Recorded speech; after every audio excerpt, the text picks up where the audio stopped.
Hello, hello, lovely sim racers. I'm Constantinos, and this is Lovely Sim Racing. Today, I'm doing something different. I'm doing LFM. Yes, I haven't raced in ages, honestly, ages. Hey, Travis, how you doing? But I'm not doing the 25 minutes. I'm doing the 40. I'm doing one race, 45 minutes. The real reason for this, because you guys know I'm kind of like crazy with this shit, But the reason I'm actually doing this is because the 25-minute race is Mount Panorama, and I just can't deal with that. Not that Brands Hatch is any better. It can get very hectic, especially now that I'm like in the ultra rookies.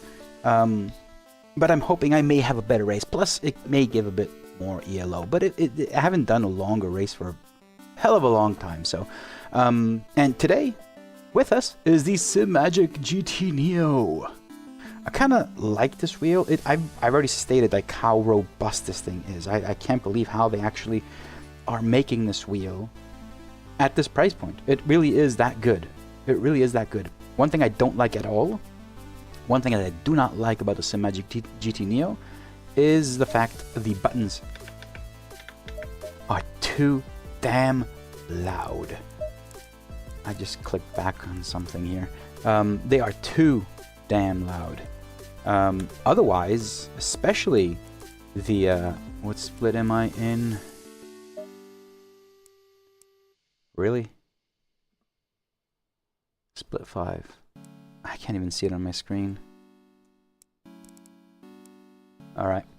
The shifters are super quiet, which is good. But the buttons are too loud. Everything else is great. I even like the rotary encoders, the ones in the front and the side, thumbs. Everything is perfect. Just the buttons are too clicky. Too clicky, I think. I mean, is my impression, basically. Otherwise, this wheel is really good. I really love everything about it. So let's do qualifying. Yeah, let's do that. I haven't done any racing at all. I will be using my Daniel Morad gloves, which were sent to me by Brandon. So thank you very much for that. I will be trying them out today. And that's pretty much it. Like, honestly, that's pretty much it.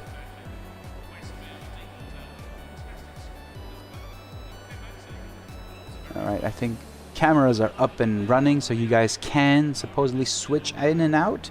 This is a very last minute race. I have been busy all day up until now, sitting in my office. I just jumped up and said I'll do race, and I saw that it was Mount Panorama, and I freaked out, and then I saw the Brands Hatch, and that's what I'll do. That is what I'll do. So hopefully it'll go well. Well, let's do qualifying.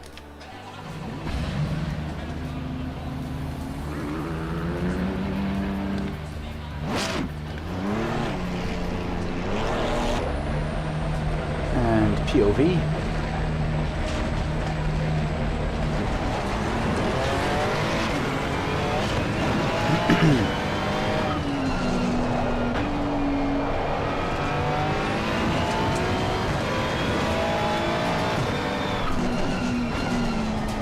This will be a single 45-minute race,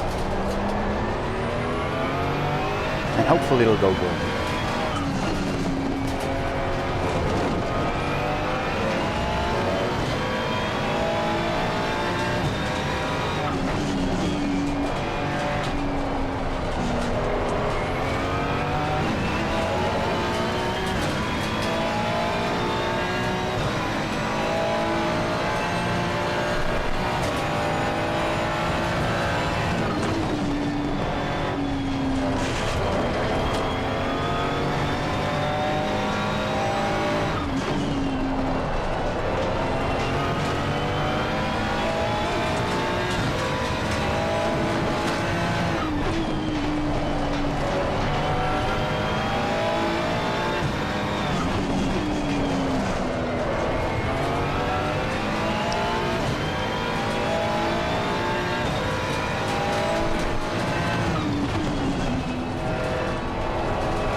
Slip and slidey.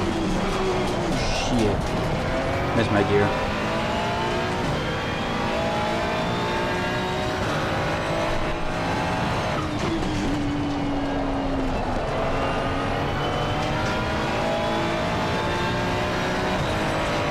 I'm in split 3. I don't know where I'll be at.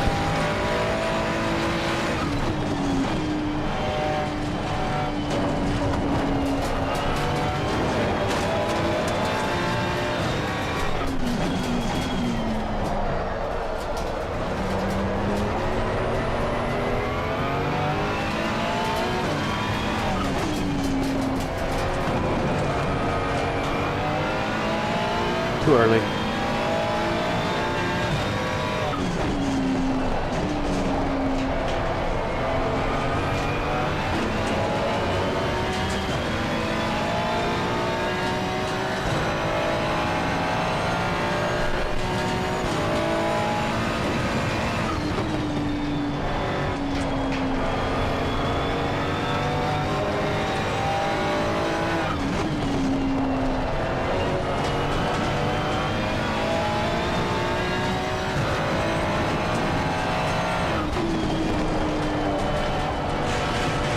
Too wide there.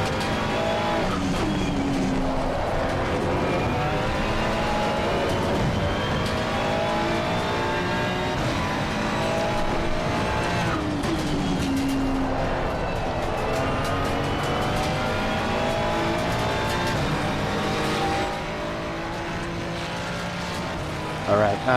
Okay. Hopefully.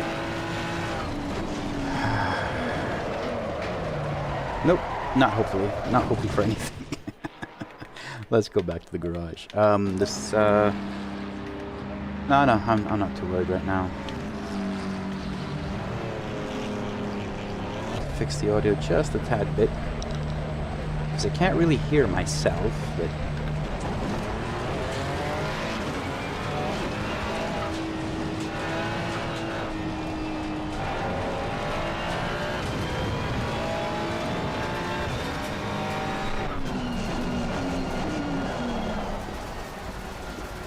Go by. Good.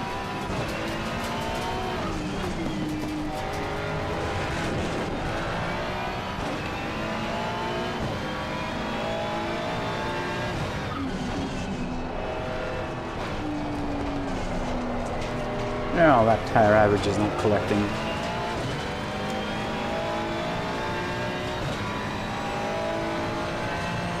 My audio feels weird.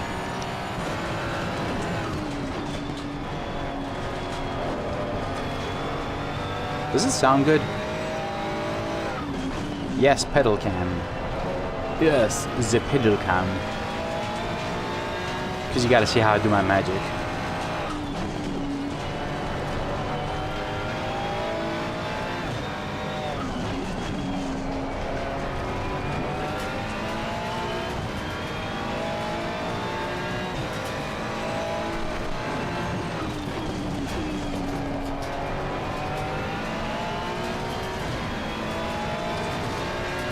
Why is there so much traffic here? What happened? How did I get this wrong?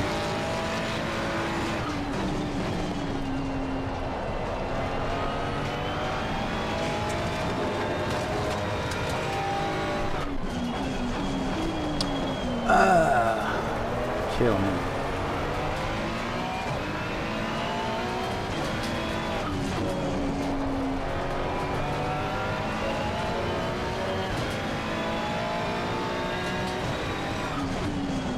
How does it sound? Is it okay? No, I have not updated anything. There was a cumulative update on Windows. That was like on Tuesday, I think.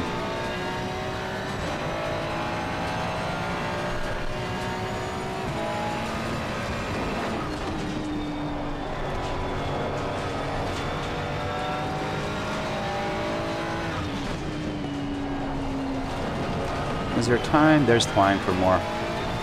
So I'm gonna let a gap build here.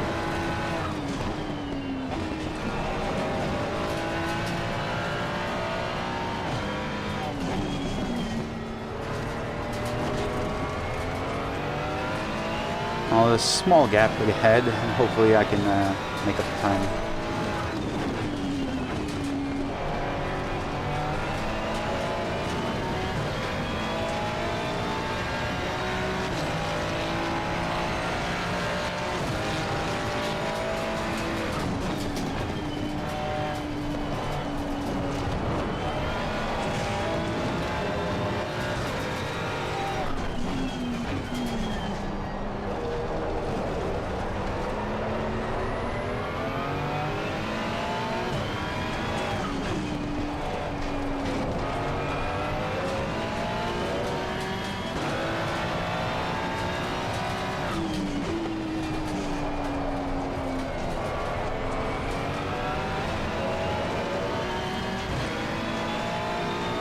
Alrighty. Is the sound okay though?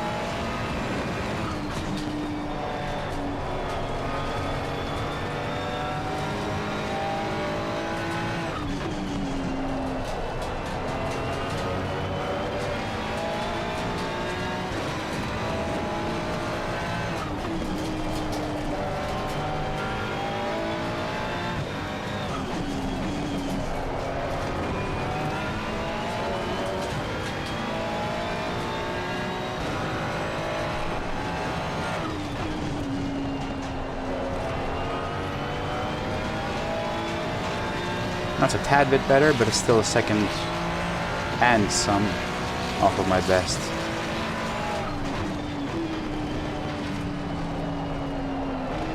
That guy screwed me over.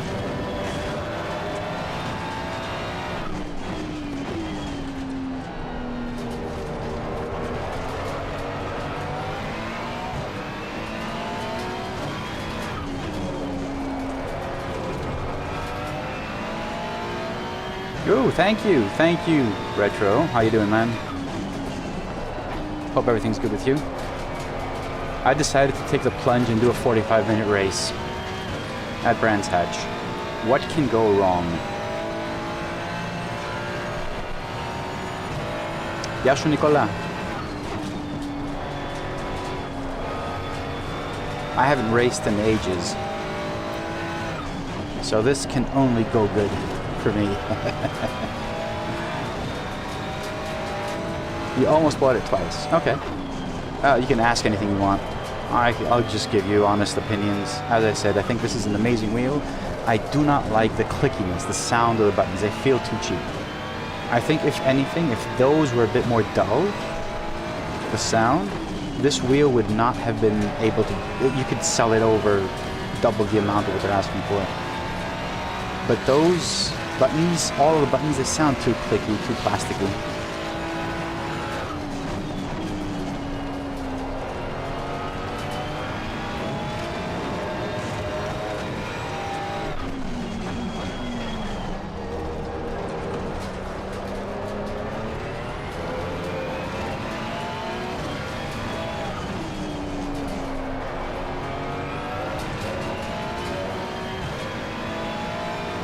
I am fine.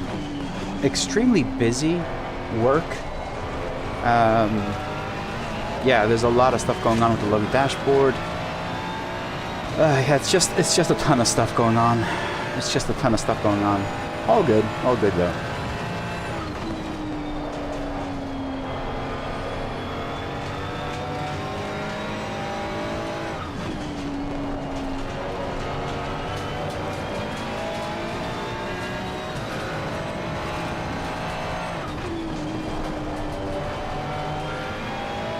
Stay there.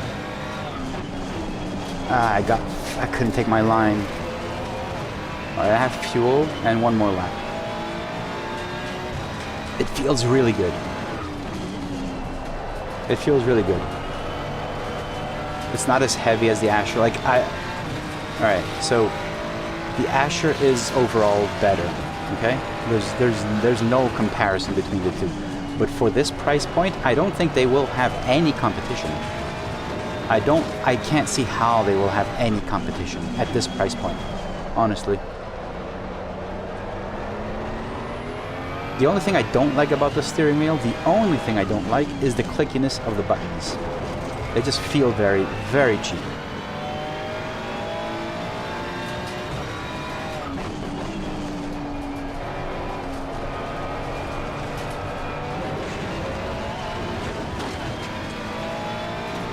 No work on the pit wall currently, but that's, yeah, I mean, I want to update it. There is one thing that was fixed, a bug fix yesterday, but I didn't have any time to work on it. I basically have been working on a few other stuff in the background. So currently there's like only 2 fixes. One on the pit wall for the clock that had issues, and the other one is the light stages on the dashboard for true dark mode.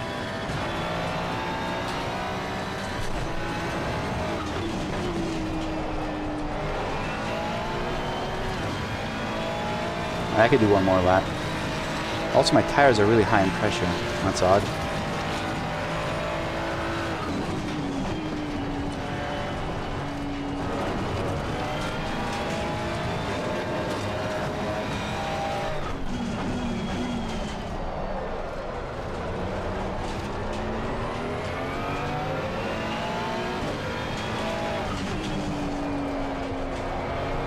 How do you think I'll do on a 45-minute race? As you see me driving now.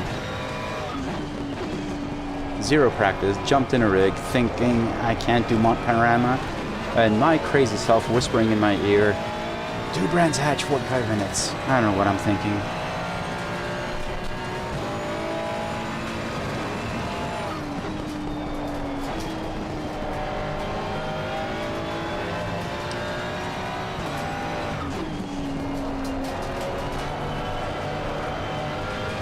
Gone.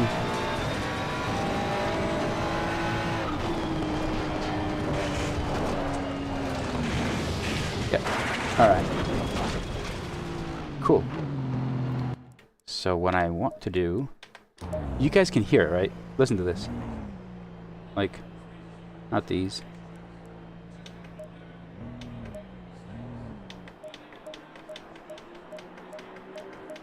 And even if I'm not hitting it hard, I think you guys can hear it. The buttons. The buttons are the only thing I don't like about it.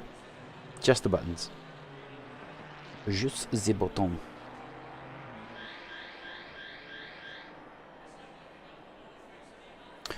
And let me hold on a second. Lovely people. I need to fix the focus on this thing. Oh, come on. That's good. Alright, current setup. So, I'm going to switch to the race. CDA. LFM. Race dry. What's M?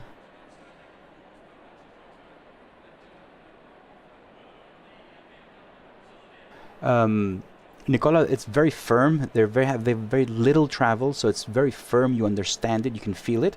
It sounds weird. Like if I have the headphones and full volume, I will not hear it, and it's perfectly fine. That's why I'm saying if the sound was a bit better, it would feel a bit more premium as well. Because it's not, it's what lacks. That's the only thing.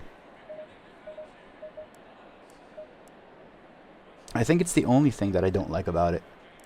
Everything else, like the steering wheel is great, like the rotary buttons are all clicky, everything is great, just the buttons feel a bit, yeah, it's missing that edge, you know? Like, I don't know if I can, I don't even know if I'm explaining it properly.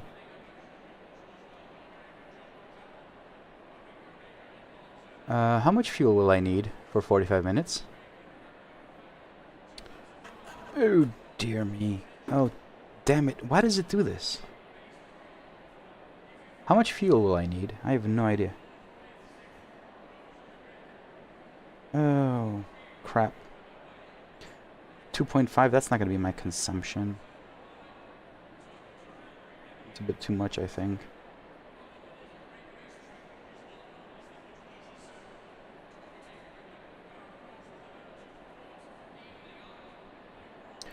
says 80 liters. Does anyone have any objection to that?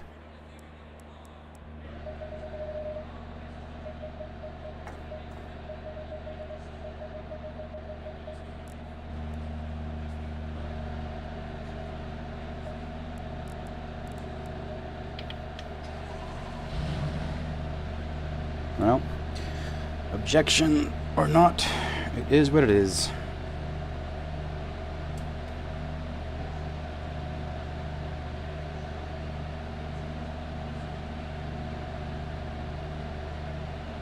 Alright, I got my gloves on.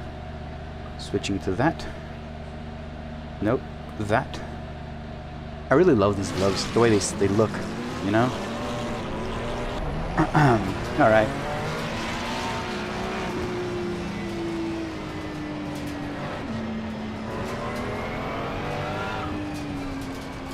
Oh, so this is a formation lap too. Is it? Okay, so I'd put like 5 liters extra than what it was calculated. Okay. Put 85 liters in.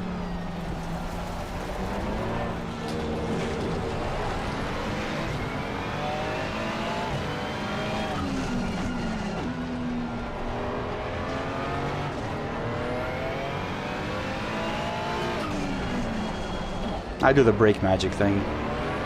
Just try and heat up the tires with the brakes.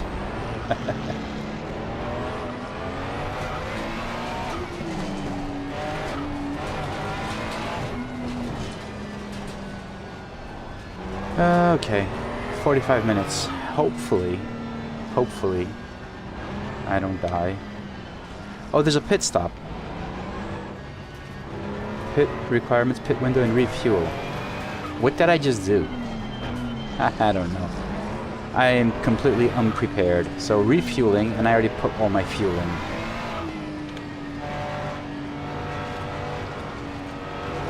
I'll just add 1 liter. I'll check. I'll check on the.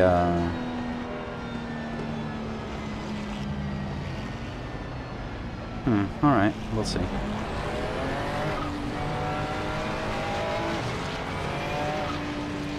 I had no idea.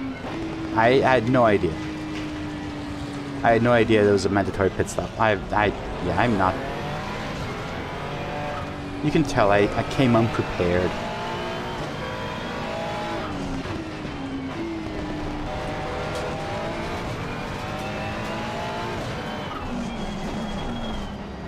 Let's see how it goes. I think the requirements are refueling, and I put all the fuel in.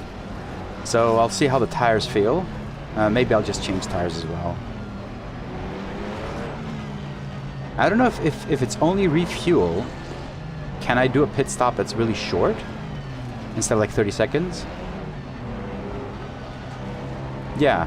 Yeah, tires doesn't seem to be a requirement. So that means I can actually just save a lot of time with the refueling. Well, whatever it is what it is. Go, go, go. Leaders taking out each other.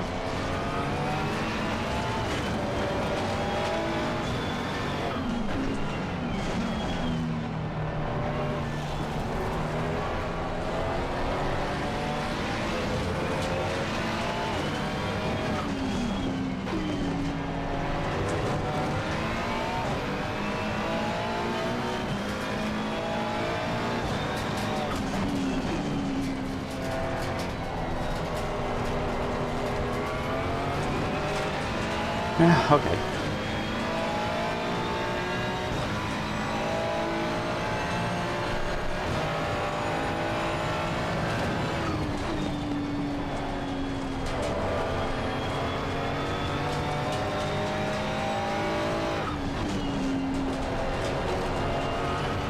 I'm driving as careful as I can. I don't want to screw this up. It's 45 minutes.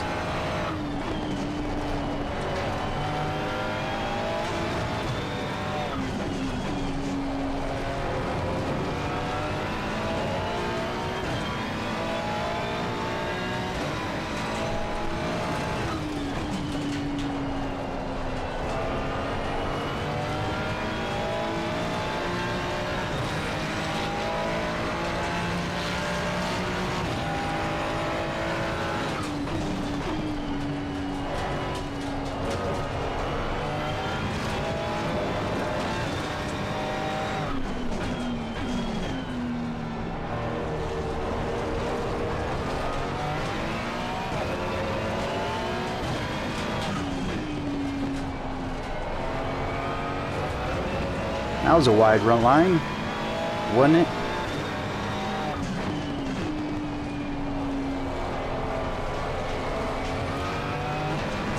I think I'm gonna have to overtake Assad.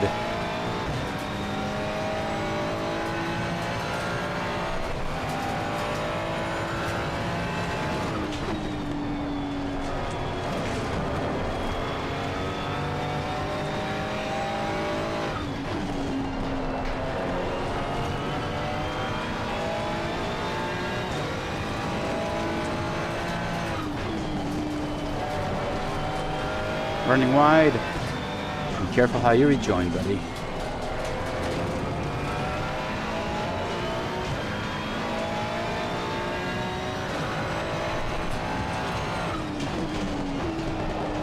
Oh man. Could have taken that a lot faster.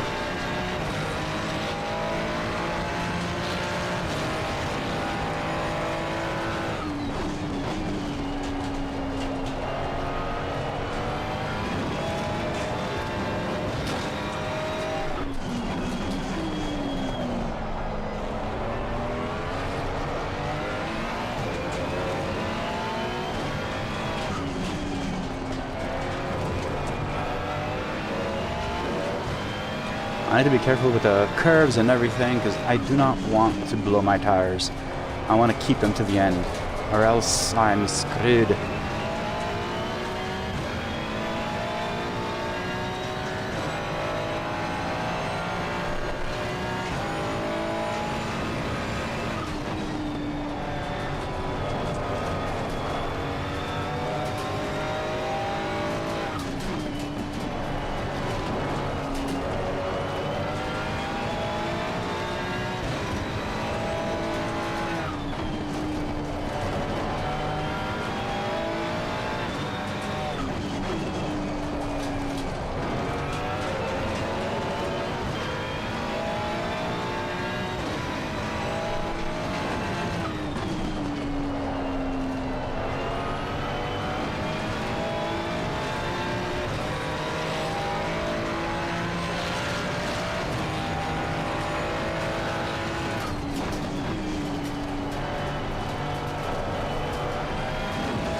Oh, they're fighting.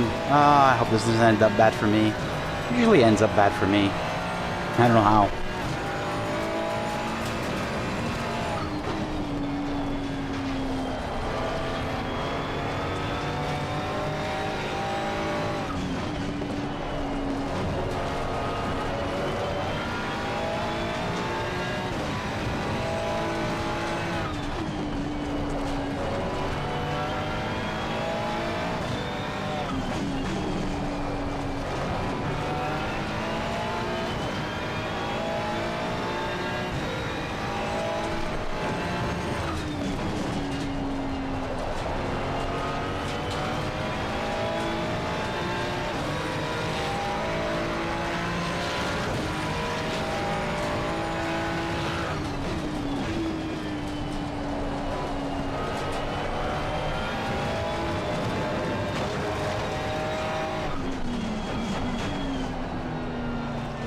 He ran wide, and we're still there.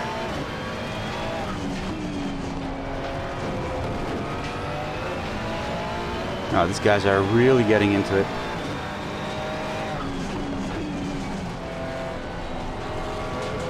And Fashing is really holding us back now. I'm gonna be overtaken by this guy because of him.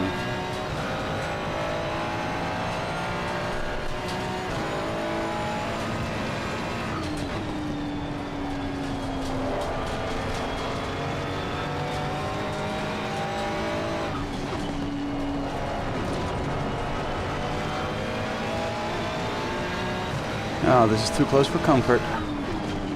There it is. There it is.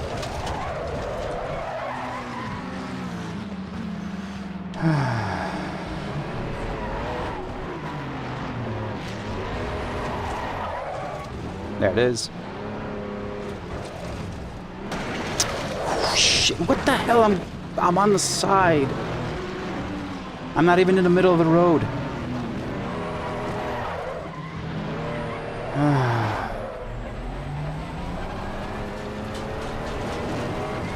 There it goes.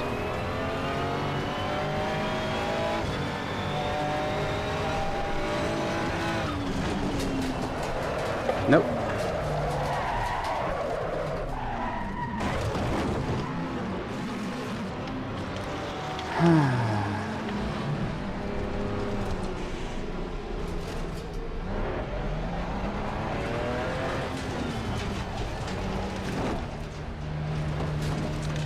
Rum pum pum pum pum da da da da da dum da da da da da da da da da dum pum pum pum pum. And that is how you end the race.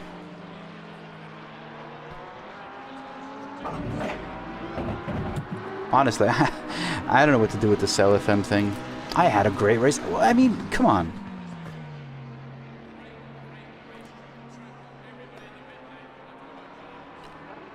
One minute 19, no tire change. 1 minute 19 with no tire change.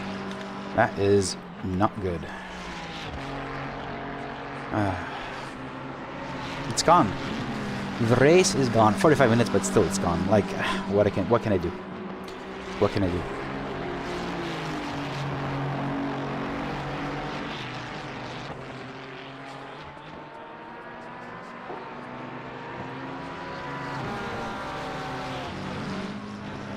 Nah, yeah, this is not me. This is not on me. I know it. Honestly, what could I have done right there?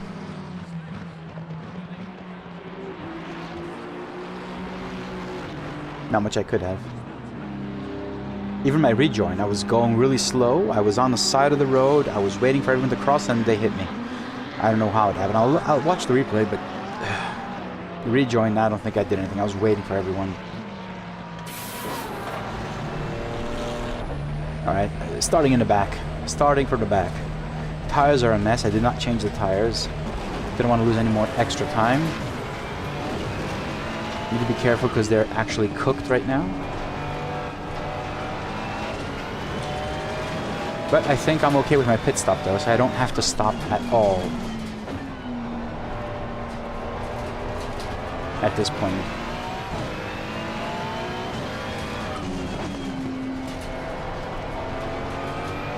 I just need to, you know, care a bit for my tires now in the beginning. Get them down in the temperature and pressures, just to make them feel a bit better. And see what I can do after that. There's 34 minutes left.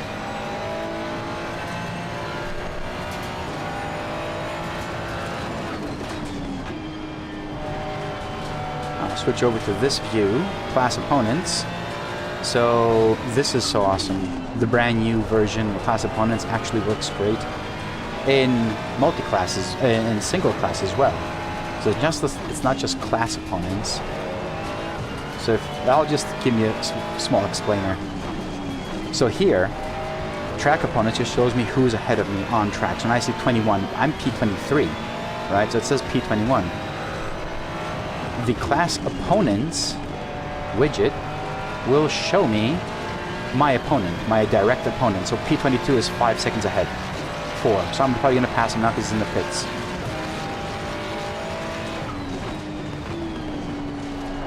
Did pass him. Just came out of the pits, I'm assuming. So now it's going to update every sector.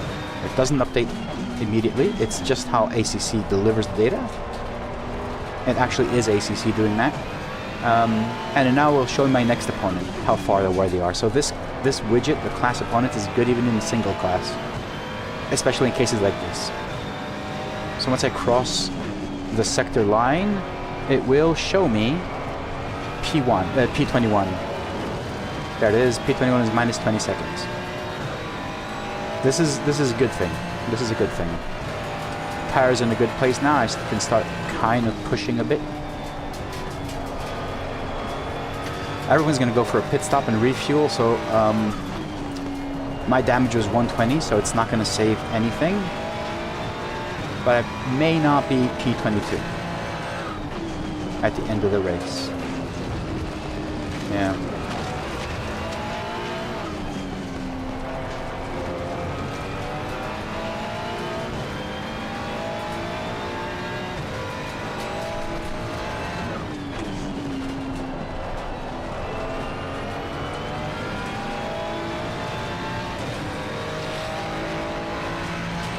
P21. Okay.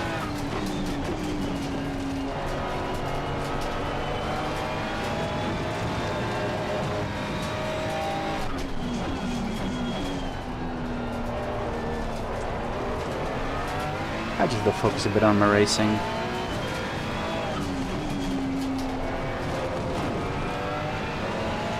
Tires are in a good place. I mean, honestly, they're not bad right now. They don't feel bad either. Damage is gone. I'll just push. Push, push, push.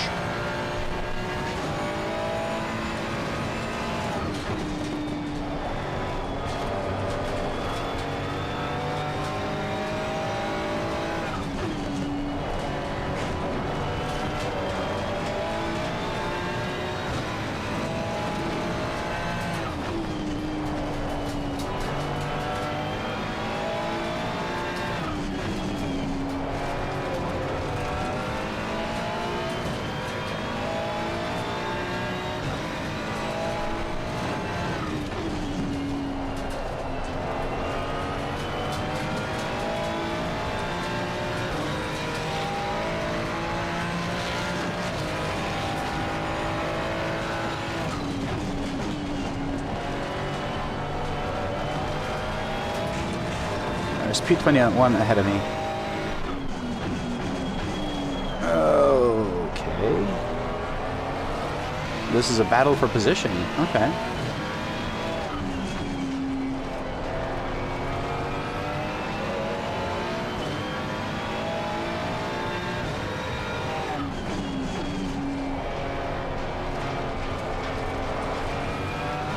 I also think my pit stop is valid, right? Yes.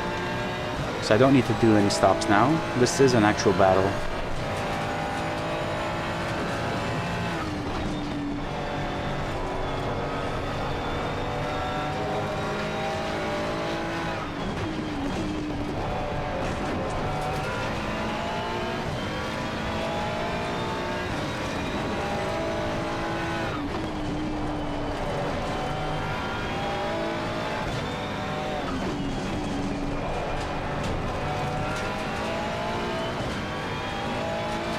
Let's see where P20 is.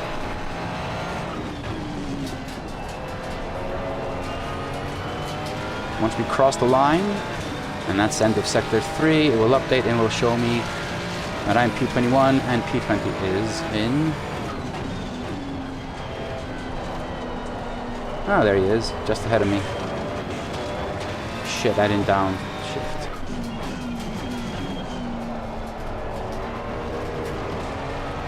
And that's P20. P19?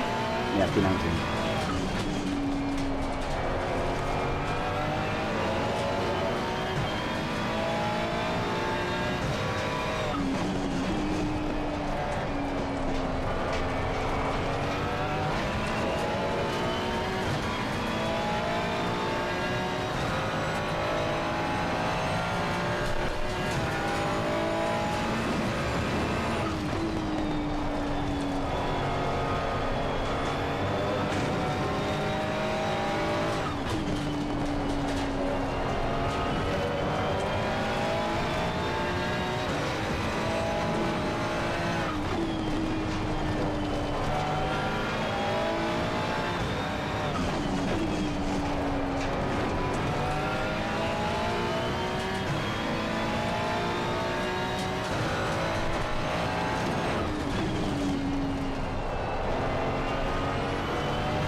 Yeah, I'm understeering a bit, going in a bit too much speed, I guess.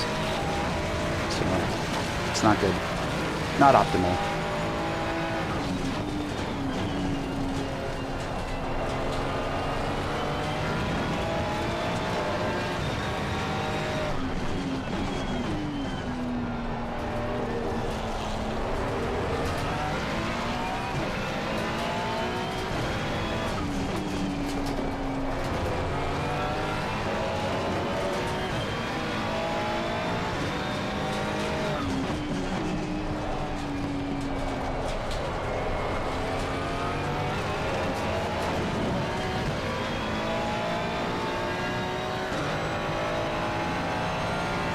I think I overloaded the fuel.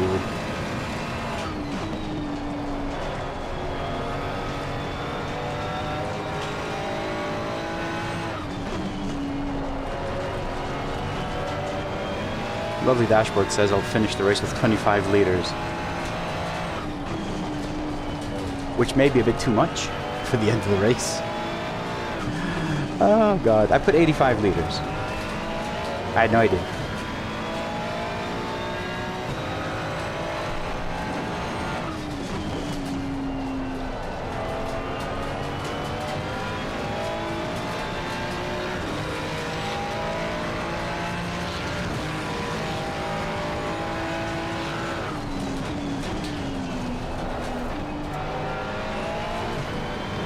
I can see these guys crashing ahead of me.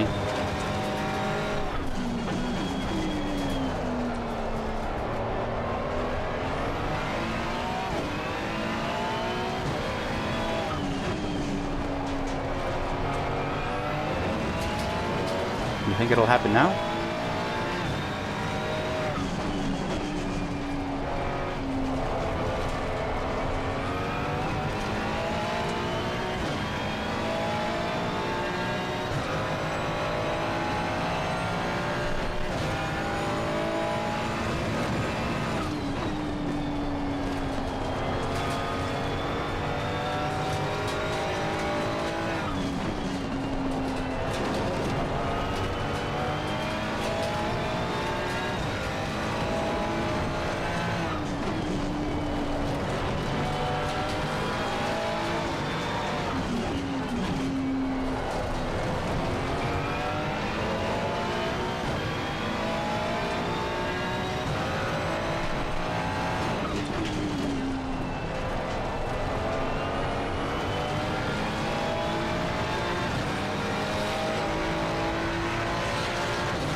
That was nice. That was nice. Safe overtake.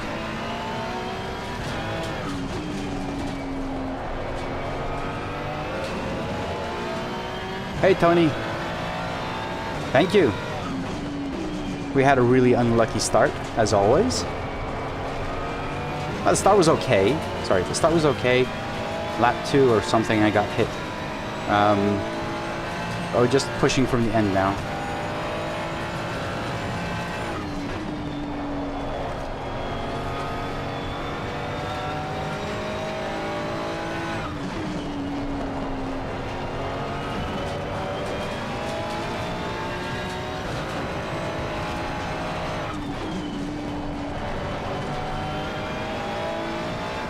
Hey, Sean, thank you for the coffee, man.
Can I hang in there?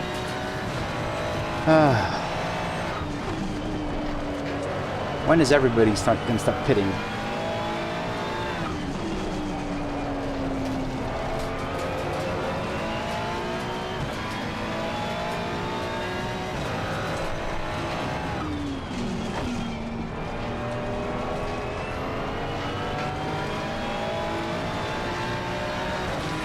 No, 10, 11 are in the pits already.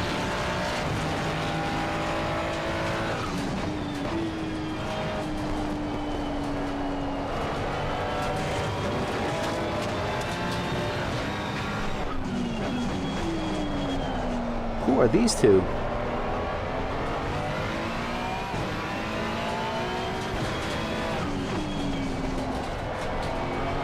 Tis a back marker?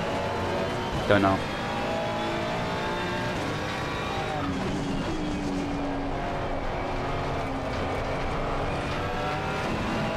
I can't see him on my opponent's widget, so probably it was a back marker.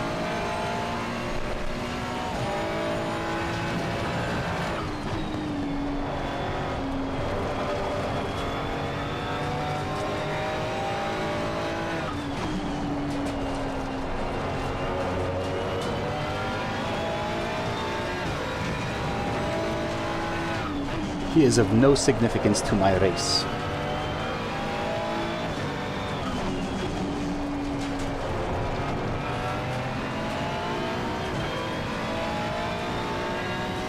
Why have I blue flags?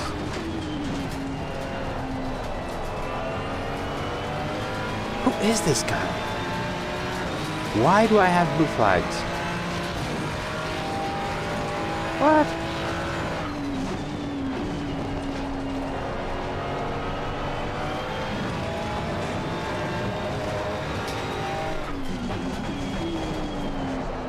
Why am I seeing blue flags now? How can this be? This guy's P20. Is he a lap ahead? Maybe. I'm not paying attention, am I? What the hell? Honestly, why do you hit me?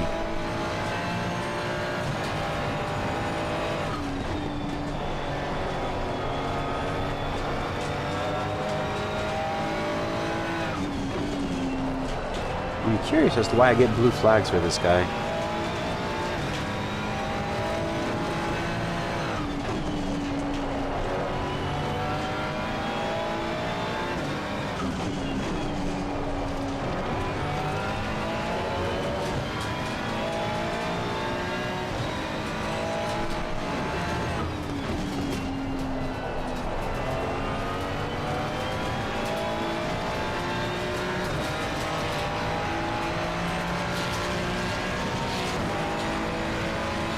Didn't seem as if he was in 8th. I have too much fuel and 2 worn out tires for him to be this slow, and in 8th.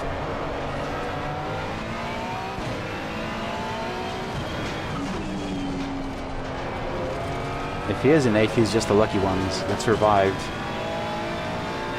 Let's check.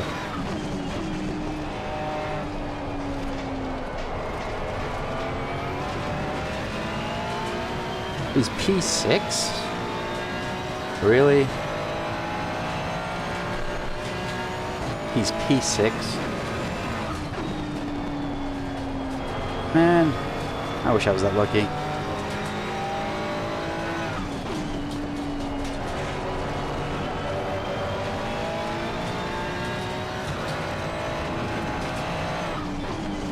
Doesn't seem as if he's in P6 though, would you agree? I mean, wouldn't you agree?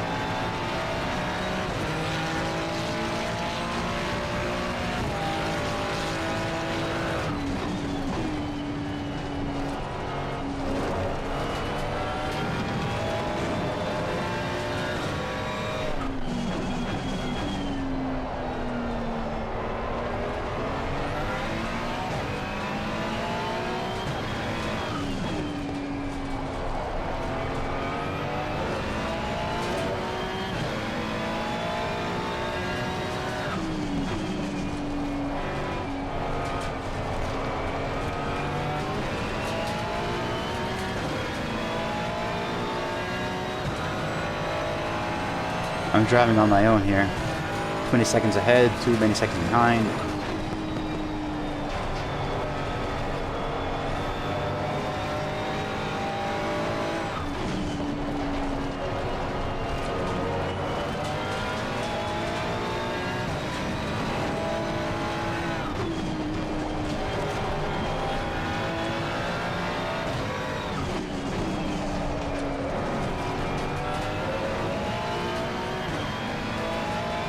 Ah, there you are, Retro.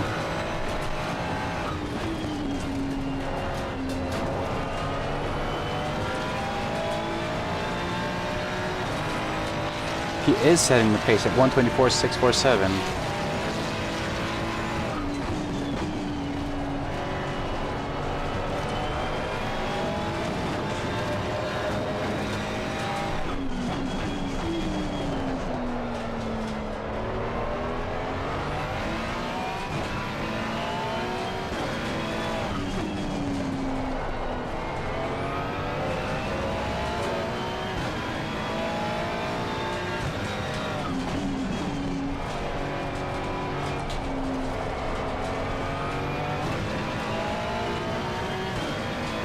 Who was that one? I actually don't really... Can't see who that was. I'm just looking at my race right now. I'm not caring what's going on track. Yeah, I assumed it was lapped, but... I'm just focusing on my race. I have the class opponents widget, so I can only see people that I'm racing against. That's all I care.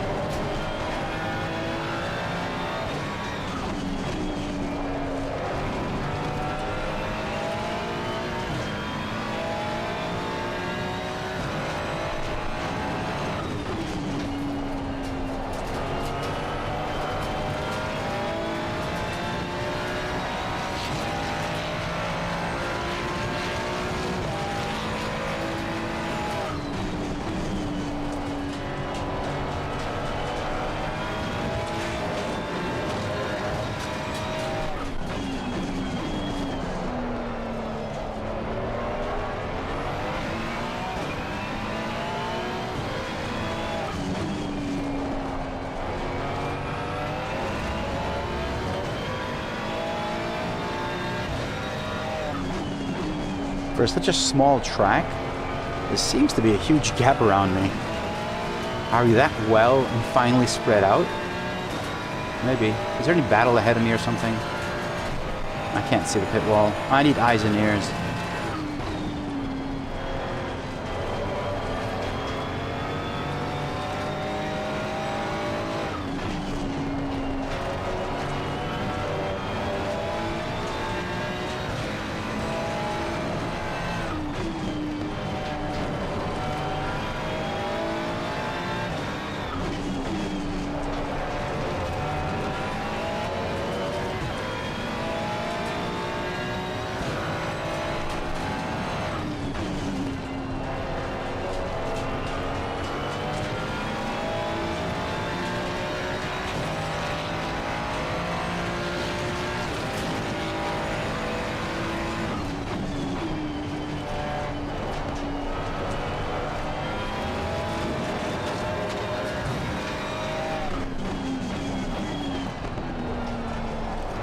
Worst possible moment for a sneeze.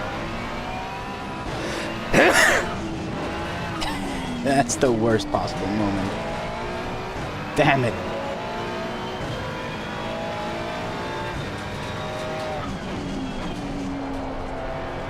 I can't believe I had to sneeze. Thank you. I hope I didn't scare you guys. Caught me off guard. I felt it coming, I couldn't stop.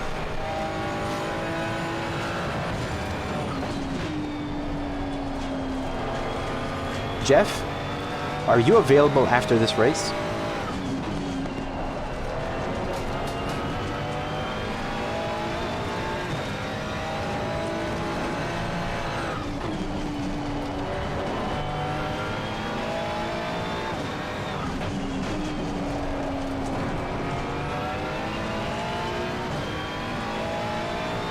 Are you working? I don't know. What time is it there?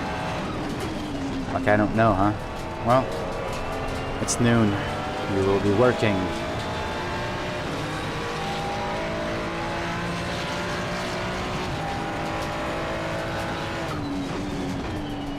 if you are available, I would like to try and run tail scale and see if we can get the pit wall running on your system. My pit wall on your system.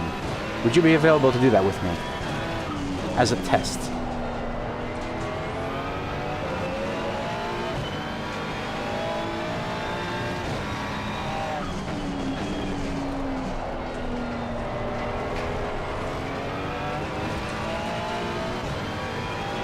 Ah, okay, you're at work, not I'm available, okay.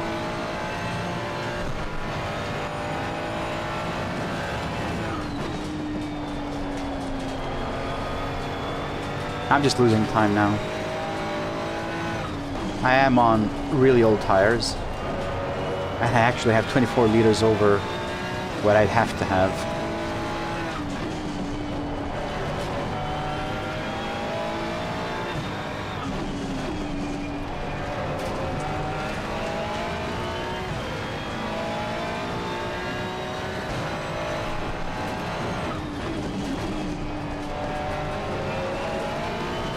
This is why I can't be racing anymore. Okay, I think I'm gonna hold a poll on my Discord. Please join the Discord and let me know.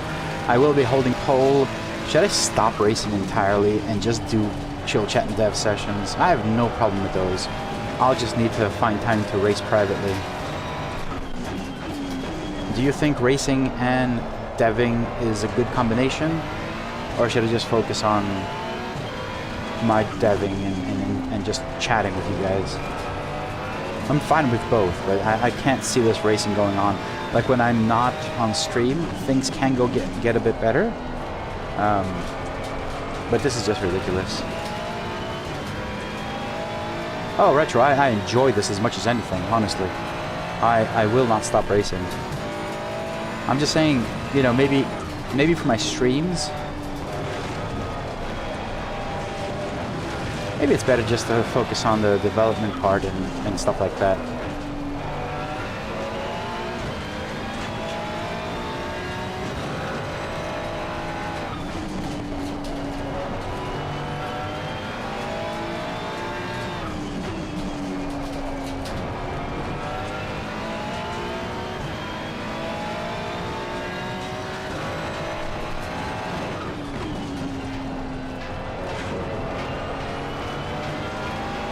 Seven minutes left. P18 is still away. Oh, he went into the pits. Okay. P18 is in the pits now. How many others will go into the pits?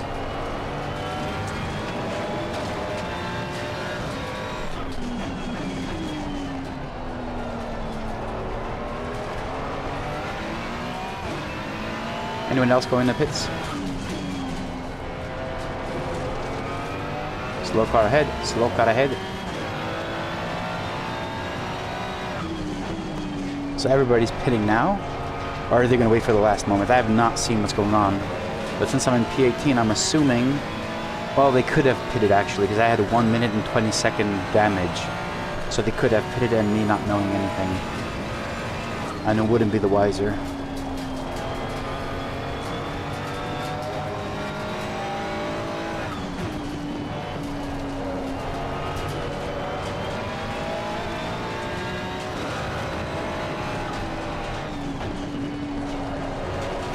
A lot of white flags going on.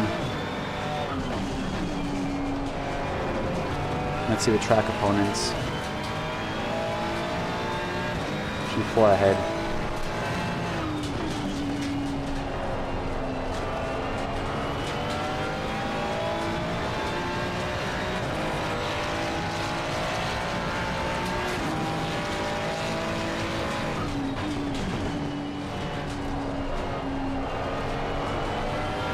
I gained one more position now.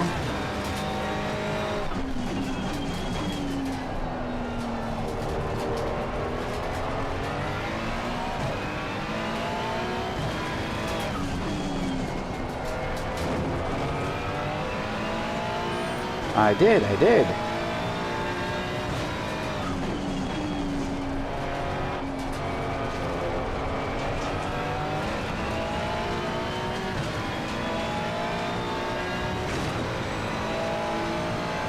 So Jay Norris is ahead of me.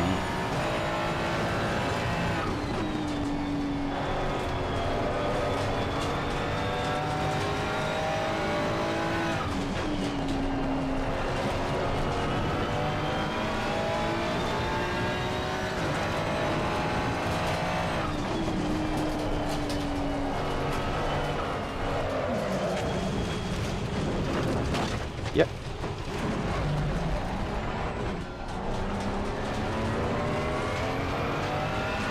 No idea.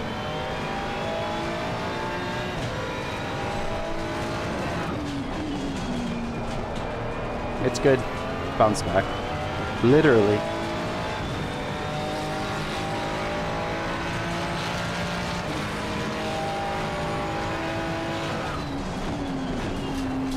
It is understeering a lot though. Tires are completely, you know, not helping you.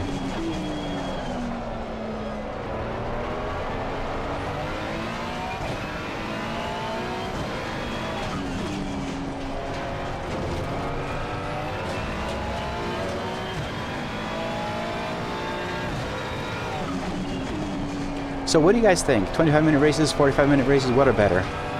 I think 45 add the component of strategy a bit. Like now, like it was mistaken, but again, it turned out not to be a bad thing to fuel that much. I had not even looked at the requirements. Oh man, it's understeering a lot now. What do you guys prefer? Like, if I were to stream my races, 25 minutes, 45 minutes, 90-minute races, what would be the best? Don't know what the best format is, to be honest. The cars, like the tires, I think they're off. I have to change style now.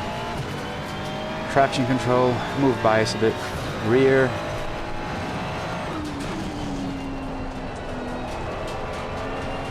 Need to increase the rotation because this ain't working like this.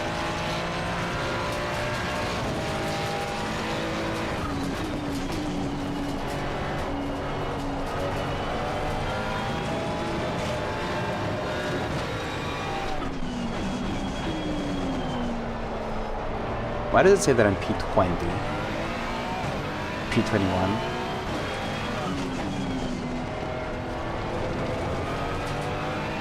Oh, it's P14 now. I don't know, ACC is doing some really weird shit. And I can see that this is also in the actual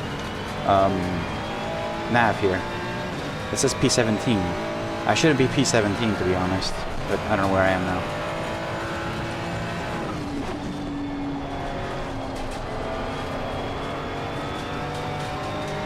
Gotta be a bit higher now.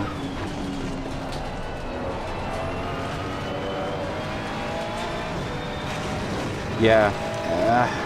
If I had known better, I wouldn't have put that much fuel in the beginning to start with. I didn't know it was a requirement.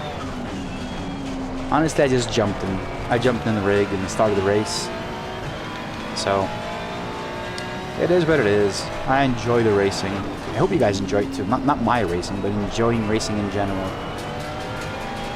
You know, you do have control over the stream, so you guys in the chat command, you can put any command and change the camera if you want to. Commands are all in the description of this video. You can change the camera. I put pitwall because I think it's a bit more interesting now that I'm not fighting for positions up front. Just looking at that, seeing how the race is going overall. And also seeing how smooth and buttery smooth that new pitwall is.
The final lap.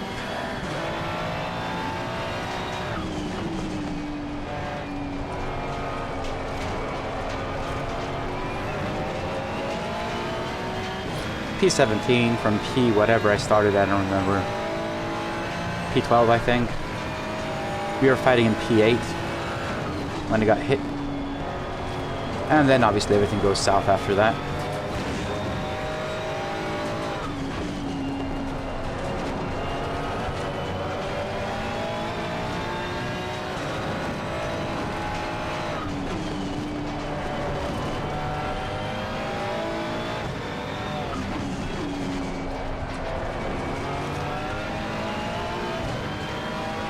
I'm finishing with 24 liters of fuel in the tank.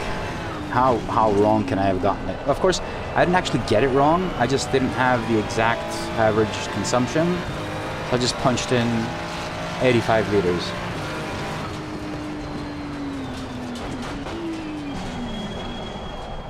Okay. Well, sub P17.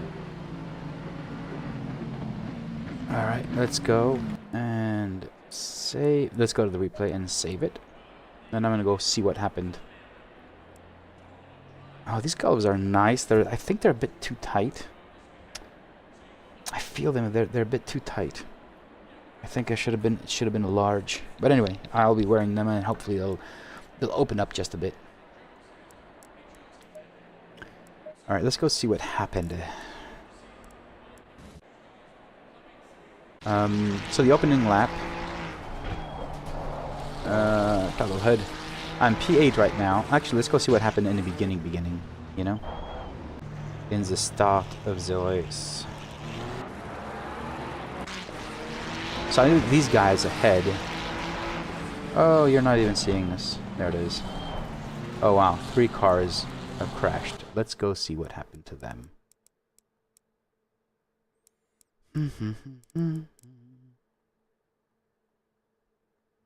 Oh wow. Okay. Boom. Boom. Taking out everybody. Oh wow. That was pretty massive. But eventually it wasn't bad for us. So I'm running now in P8, I think. That was a massive crash though. Ricochet, yeah, he just bounced off the wall. So I overtook Ludke here because he went a bit wide. It was, I mean, I was in for a good race. I'm at I think it'll be P7 now. Overtook a lot.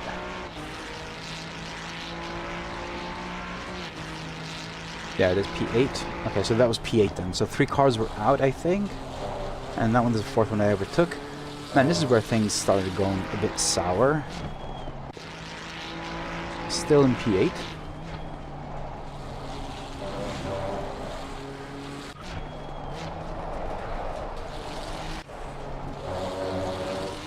P8. And this is where it happens. So, let me go to the guy. This is Leroy. Leroy hit me. So we're racing here and...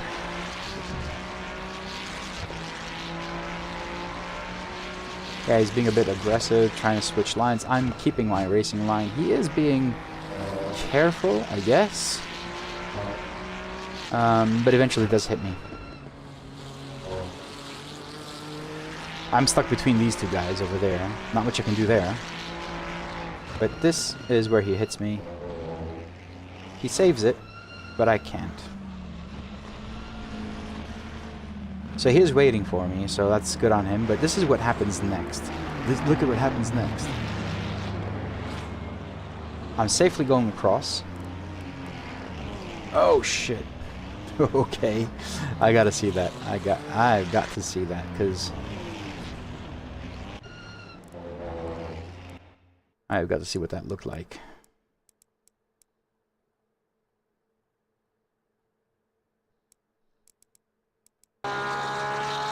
This guy must have been scared as shit.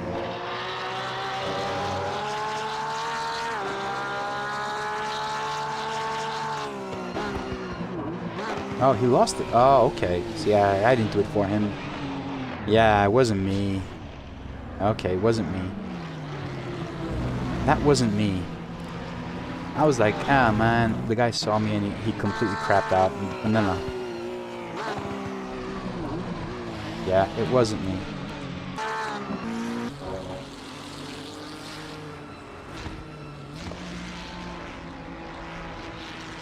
Yeah, that was not me.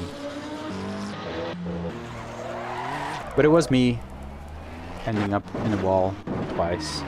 So here, no one's coming. That's good. And he comes and hits me. That's what the other guy did.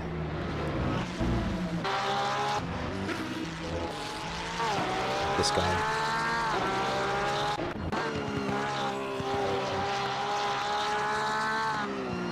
Yeah, there was nowhere for him to go. Rainer, there was nowhere for him to go. And honestly, if he didn't hit me, shit, there was. I feel sorry for him. So I rejoined. I couldn't rejoin because that guy was sliding, so I had to brake there. I see I'm braking there and kind of get out of the way. That guy had nowhere to go. It was just a mess. It was just a mess. I feel sorry for Rainer, to be honest. Because, I mean, the Porsche head actually lost it. So I'm out there trying to rotate the car and get back on. This guy loses it on his own, spins. I have to brake to avoid him, and this guy had nowhere to go. Yeah, and I was destroyed. That hit actually destroyed my car. Yep, not much I could do. And then we have Leroy.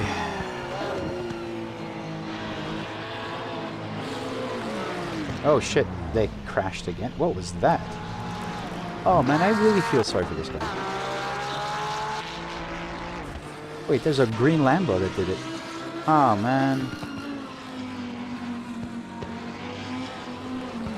Oh no. This is kind of his fault, isn't it? Oh yeah, he spun. Anyway, messed up race. Yeah.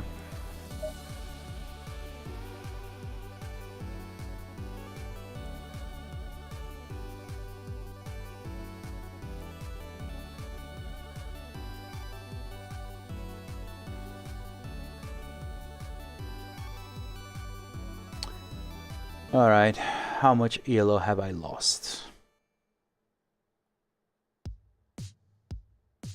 Minus 38 ELO and minus 0.04. Man, I'm completely demolishing my own ELO with this thing. And there's nothing I can do. And I won't have another race today. It is actually 11:20. I jumped in just for a single race. Yeah. Sad, to be honest. It was sad.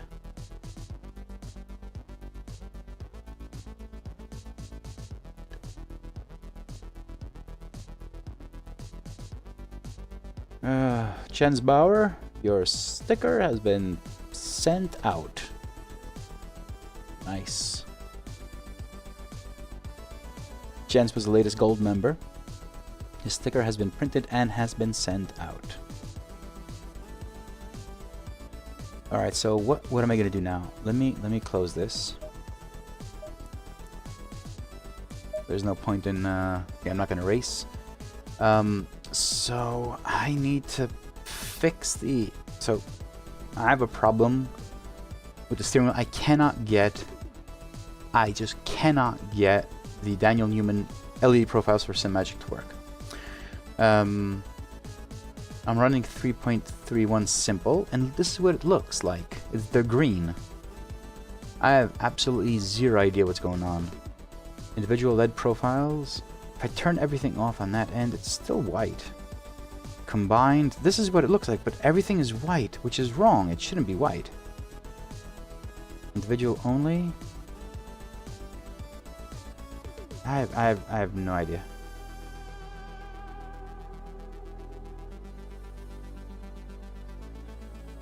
I have zero idea what's going on.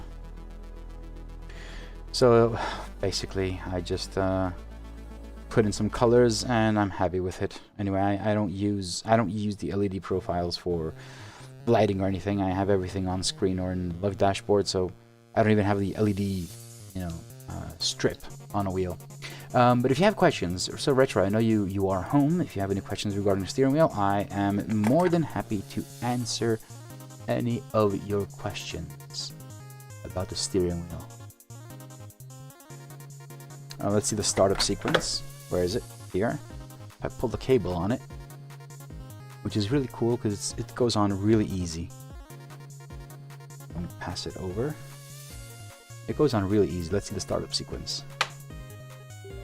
Ooh. Look at all those flashy LEDs. Yeah.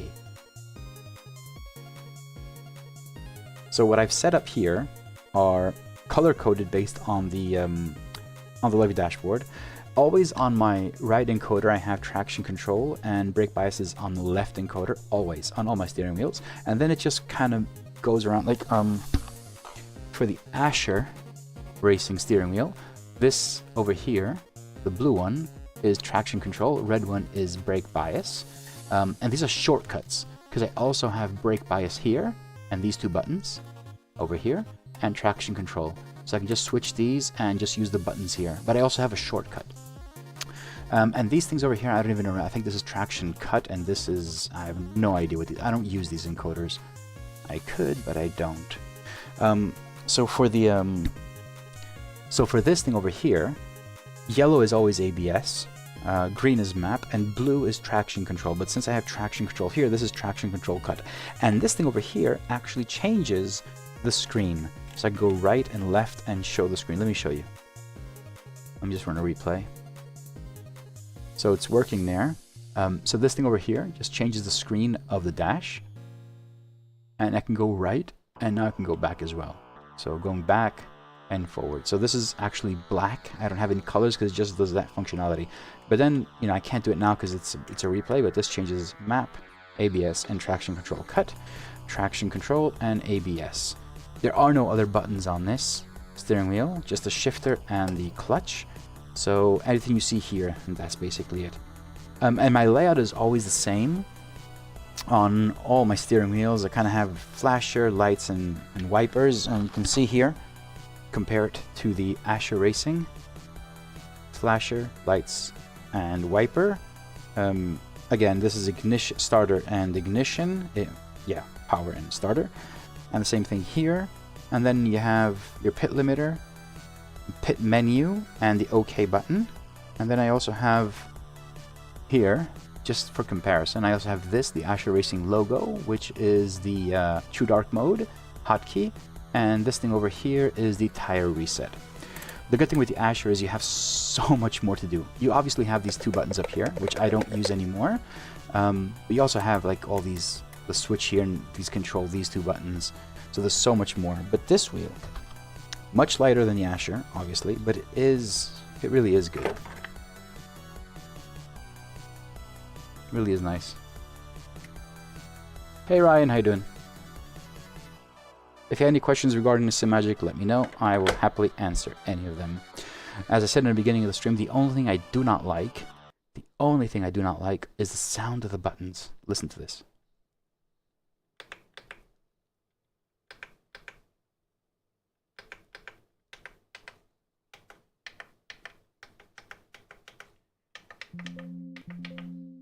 They're just loud, you know. They're just loud. But otherwise, everything else is perfect on this. Can I ask, with you McLaren wheel, does it come with the spacer? What spacer? No.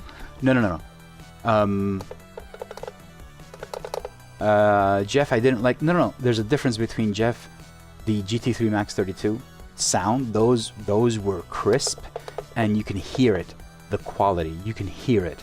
As are the Ascher Racing. You can hear it.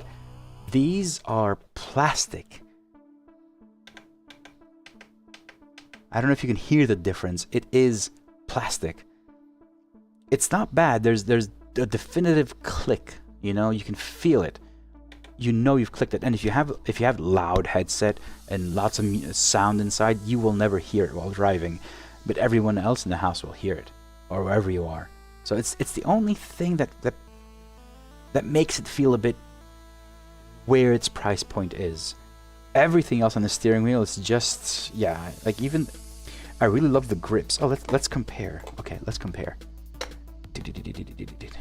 You guys might want to like this comparison because I'm pretty sure no one has done this one before. All right, grip size. Okay, you can see it there.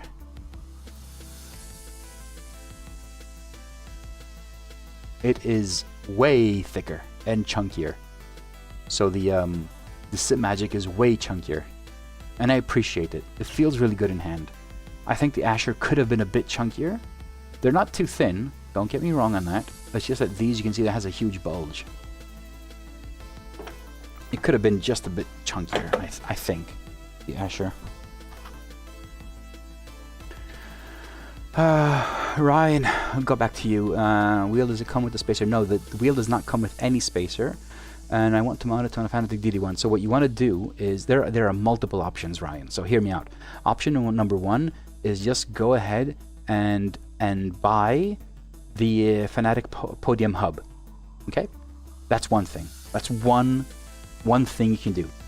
The second option is Leo XZ, whatever they call them. They have.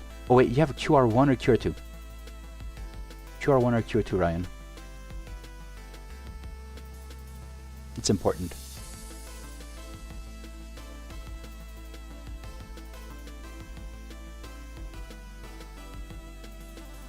QR2, perfect. All right. So this is everything I'm talking about is the QR2 because that's what I have as well. So, okay, forget the Podium Hub then. You already have those. The second option is you can get a QR2 that already has from Leo XZ. Let me pull up the site as well. I just, if there's any affiliate, I will let you know. I do not have any affiliate with anyone so far. Just Ascher Racing. I'll tell you if I have any affiliate accounts. So this is the one that I'm talking about. Alright, so this thing over here, you get the core, and the core basically has 70mm pre-drilled, so it'll fit on the Ascher Racing steering wheel directly, and it also has the emulator in here, so you're paying 119 plus shipping, whatever, and it's just one QR, and that is it, and you're done. This means, though, that for every wheel, you need to buy something similar with an emulator built in. The emulator basically makes the DD1 think it's a Fanatec wheel and gives you the force feedback. So this is one option.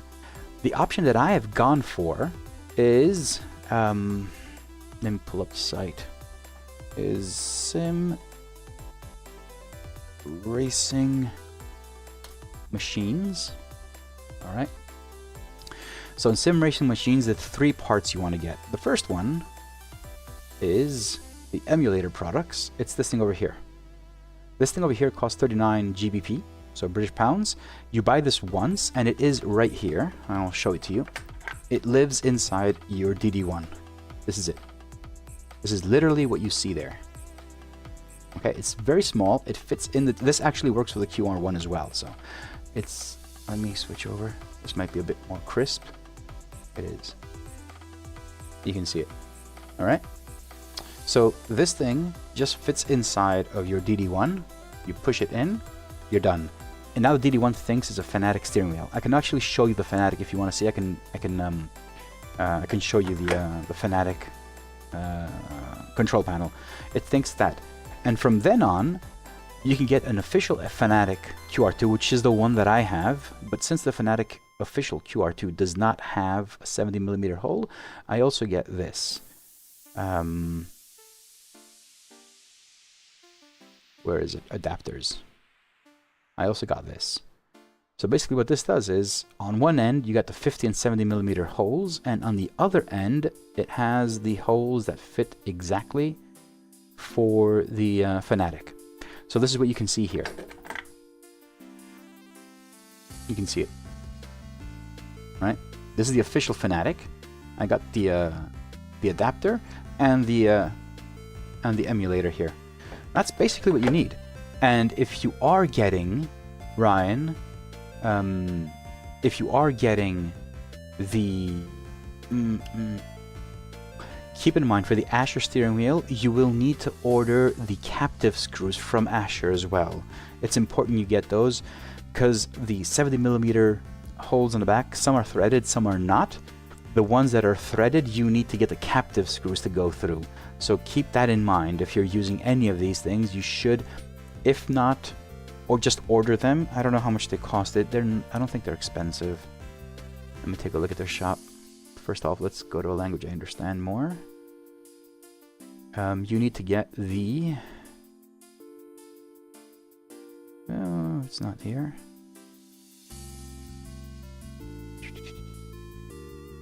I thought it was under accessories. Why not? Oh, more products, okay.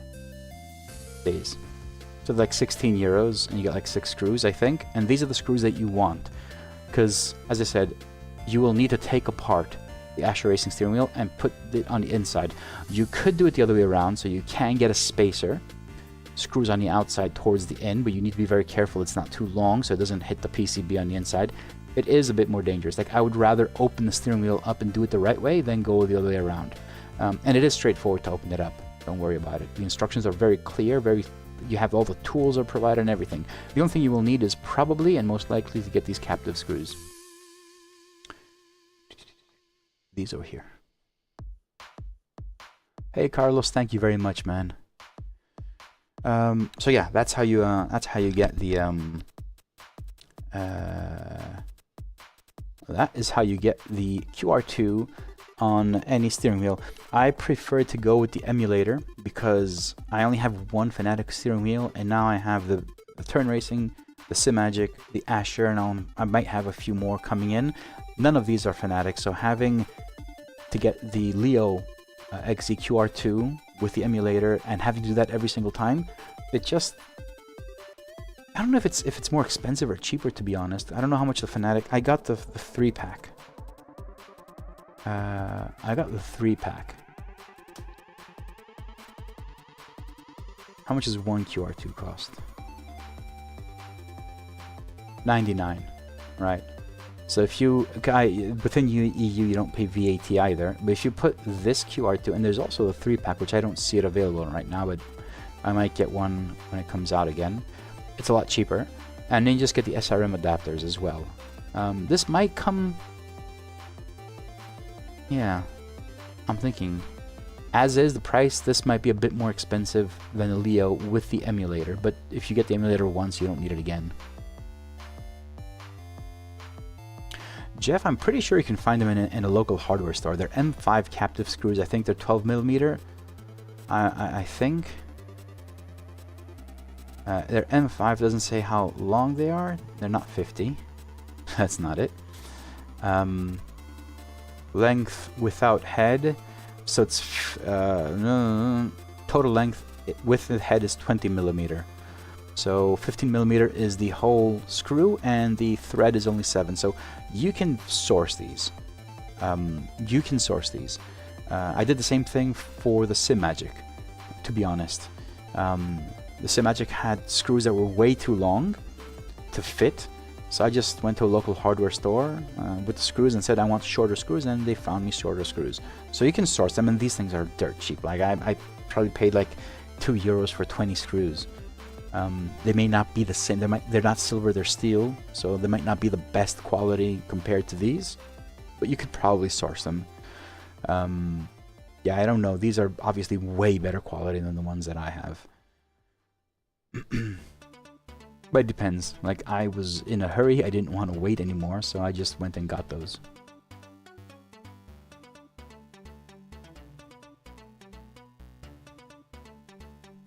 Alright, so let's take a look and let's fix something in a Levy dashboard. You want to fix something? So okay, so there's a huge debate, an extremely large debate for actually no apparent reason on my Discord regarding the hotkeys. And where is it? It's still going on. Great. Yeah, I know. So there's a huge debate regarding the True Dark mode and how it is activated. And the debate has Where are the goodies? I have them downstairs. I didn't bring them, man. Oh, man, sorry. I did not bring them up. I did not bring them up. I don't have anything with me here. I'll do it next week. I'll do it next week. I'll just do the whole package thing. The Formula 1 package thing. Actually, I want to use the mouse pad over here. Thinking of bringing it up here, but I don't want to have too much color. Get back to the TDM debate. Now, I think this is this has been beaten down as much as we can. There actually isn't a debate, to be honest. But what has occurred is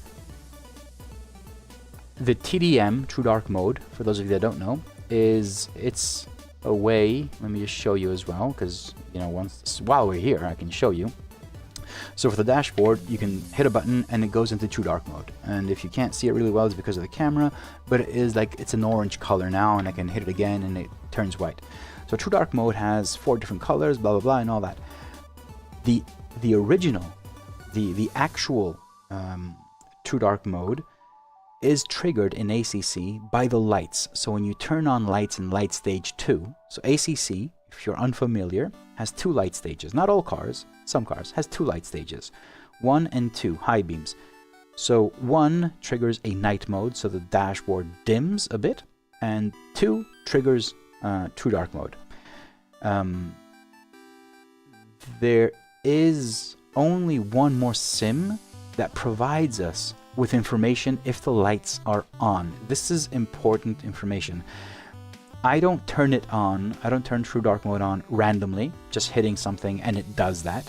I wait for the information to come from ACC, and if it is in high beam, then I turn it on. There's only one more sim that does that, and that is AMS2.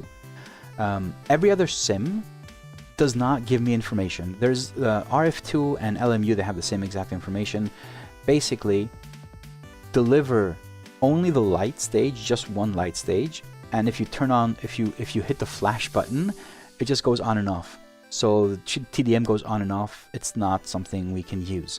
So essentially, only ACC has 2 light stages, and AMS2 has 1 light stage that gives us information.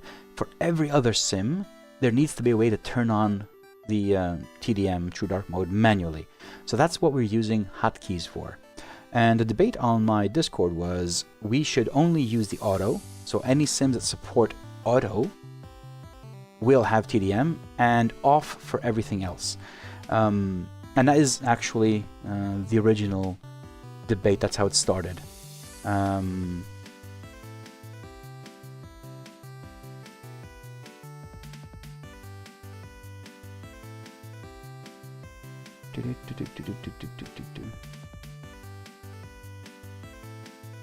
Oh, the original message was deleted. Okay. I guess that's the end of the story then. I didn't even keep it. Anyway, the original poster removed his original request because during this conversation it kind of skewed off. The original request was having it auto and turning off the rest. And that's not something I will ever do. So I will always support all sims, even if it means having keyboard emulators on. So the fact is, ACC and AMS2 will be automatic. So if you're using any of these sims, you will turn on your lights and it will trigger TDM. ACC will have the benefit of having it on second light stage as well for the cars that support it. And AMS2, when you turn it on, it'll just turn it on. Every other sim, and this is every other sim, iRacing, Assetto Corsa, RF2, LMU, F1, all these do not have any properties for lights. Obviously F1 doesn't have it, but if you want to use the TDM, you will need to set up a hotkey. That was the entire debate. Jeff, I know, but that was the original message.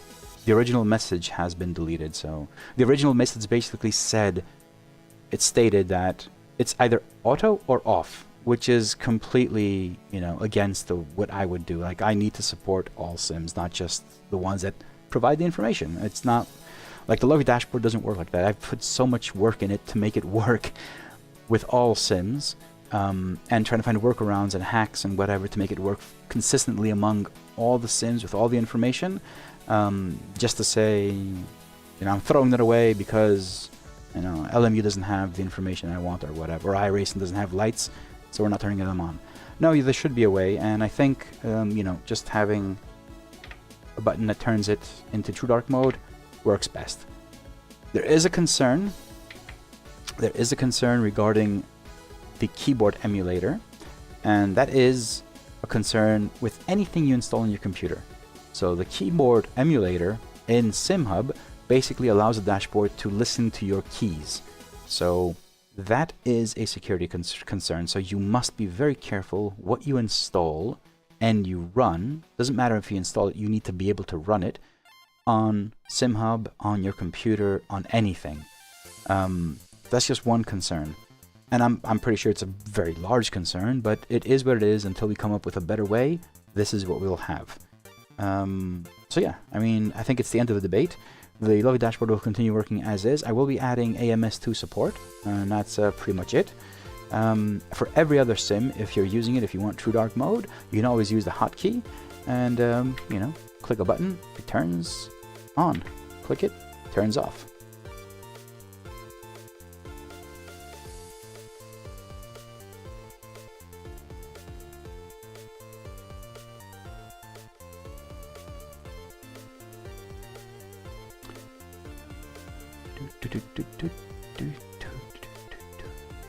Alright, so let's see, because I know there's an issue, because there's nothing simple about creating a new feature. Alright, so let me edit the dashboard. I know this is in the chill chat and dev session, I just want to see where I left it off yesterday. There is no easy way of doing anything in this life. Let me see. In the extensions, true dark mode. So in true dark mode, what we're doing is, if true dark mode is activated, then I check if it's automobilista. If it's automobilista and lights are on, it will trigger it. And if it's R factor LMU, this is not going to happen. I'm so sorry. LMU and RF2. This is not going to happen. I can show you. Okay, let me show you, because this is important for you guys to see, and I just wanted to be on record as well. I've been trying everything, so I just want to be everything. I want to have everything on record. All right, let me load RF2 just for the lulz, so you can see what's going on with LMU and R factor 2. So I'll just explain really quick. In ACC, I have two properties. One is the headlights and one is the flasher. In AMS2, we only have headlights. There is no flasher. In ACC, when I turn on the lights and hit the flasher, the lights are constantly on. The property says it's light stage 1 or light stage 2, and the flasher just goes on or off. So it doesn't affect the property. In AMS2, it's the same thing. I turn on my lights, it says lights are on. If I hit the flasher, there's some other property somewhere else that flashes. It doesn't affect the actual light property, and that's a good thing. Whereas in you'll see it now. Whereas in RF2 and LMU, there is one light property called lights, and if you hit the flasher, that property goes on, off, on, off, on, off. So the property that I read for true dark mode is actually going on and off. And you'll see it now. I'll just go into, I'd say quick session, but this takes ages anyway. And somehow I messed up my triples on R factor. But I just need to copy the LMU file and it'll work. Just didn't do it. Let it load. Almost there.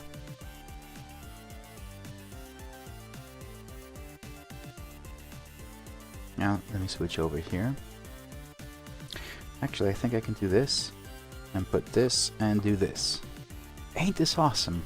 Ain't this awesome? Alright, let me hit drive.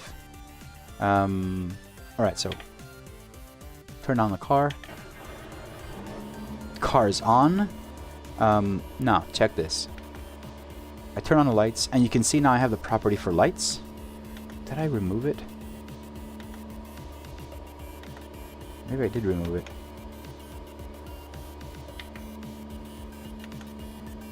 I removed it. Okay. Good on me, to be honest. let me check something.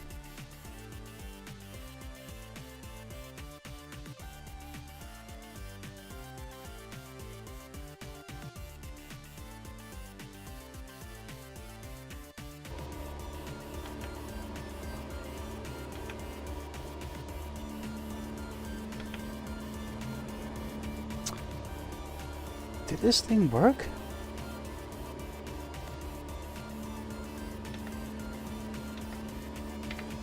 Oh no.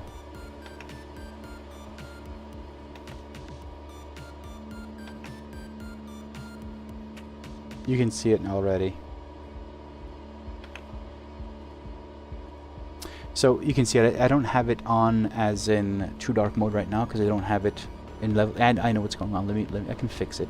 But essentially what you can see here is, look at this, you can see it. If I hit the flasher, you'll see this thing. I'm not touching anything else.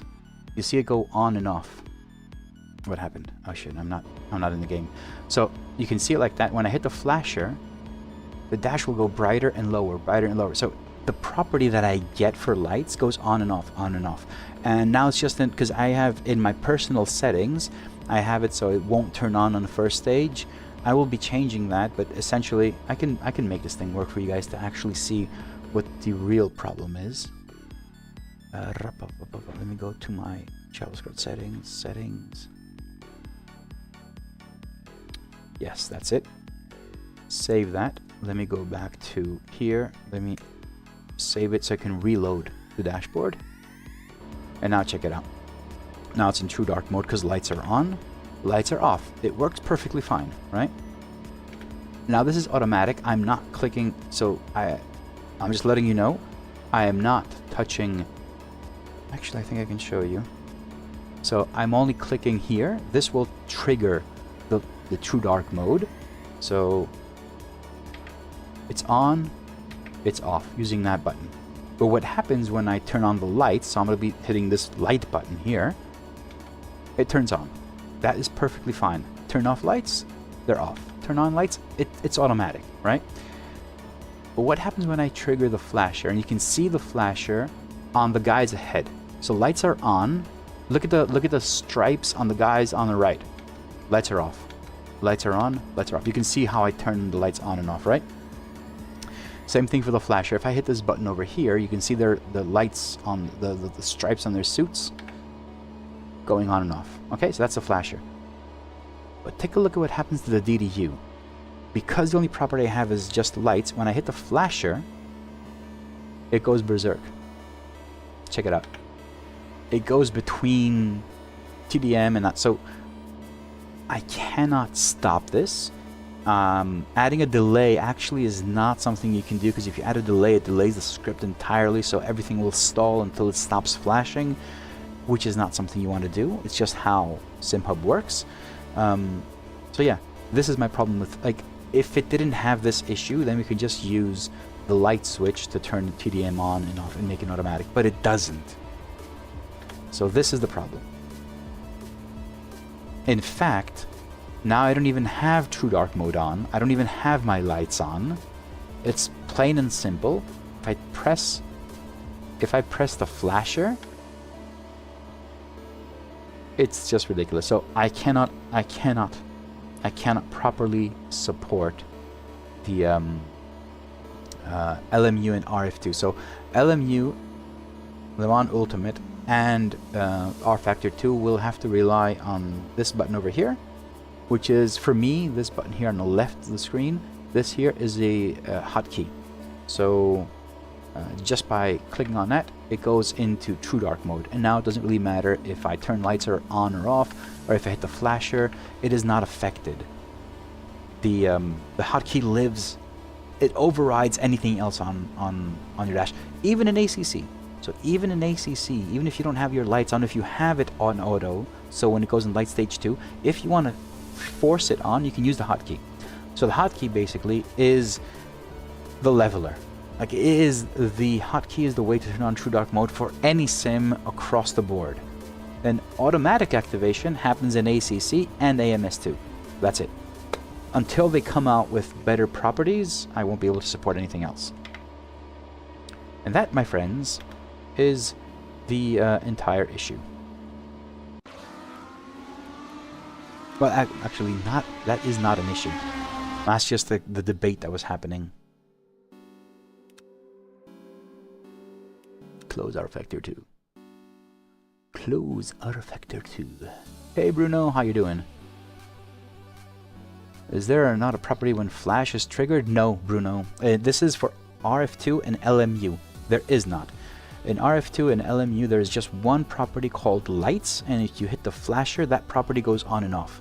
So I don't have a way to know if it's flashing or if it's lights on. So basically, everything goes like berserk. It's like Christmas. Retro, don't worry about it, man. iRacing doesn't have that. You can turn on, like, the game has a button. As in AC, you can turn on the lights in the car assigned to a button, but it does not deliver a property for me to know if the lights are on.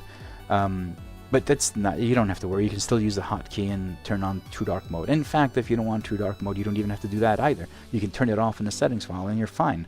It's just an option. It's just an option. The only difference is from the previous version is that I'm also adding AMS2 on Light Stage 1. Okay?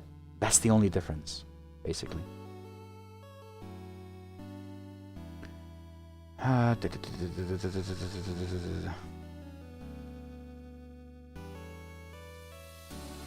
Yes, no, that is a software limitation. I do not have any control over that.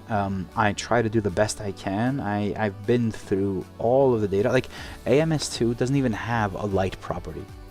AMS2 does not even have a light property. It uses some bit shifting stuff. And that, I didn't say bit shitting, I said bit shifting. So it's a bit weird on how you get the extracted data, but I managed that, and now I have it for AMS2. AMS2, well, yeah, AMS2, we don't care. AMS2 is done. So AMS2 will have the auto trigger for True Dark mode. But unfortunately for iRacing, R-Factor, Le Mans Ultimate, Formula 1, and AC, which are the main supported sims, no.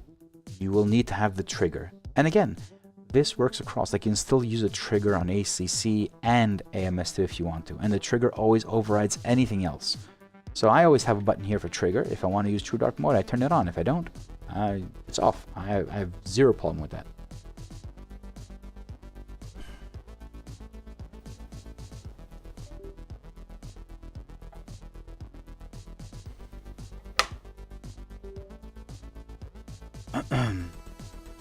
Retro, you miss having live tire data, ABS, and TC engagement. Yes, yeah. Unfortunately, iRacing is very poor in delivering data. You guys know where my position is on using plugins. I will use plugins only for non-critical parts of the dashboards. And until I can not use them at all, I will rely on them. So currently, the only plugin that is semi-required is the Romain Rob plugin for iRacing, and that is only used for iRating and license status and stuff like that. I don't use it for any critical information, like, you know, estimated lap times and stuff like that.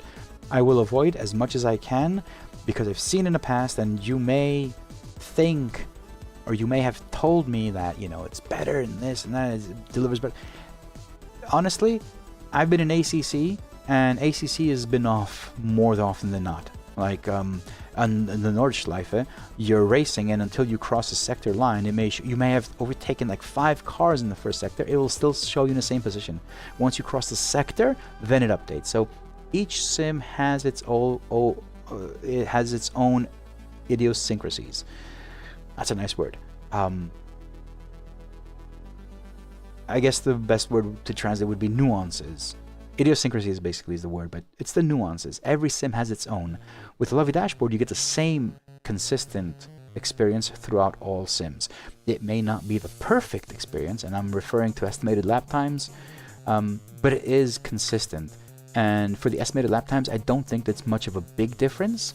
I got them working for, you know, multi-driver events and everything. So, yeah, I think,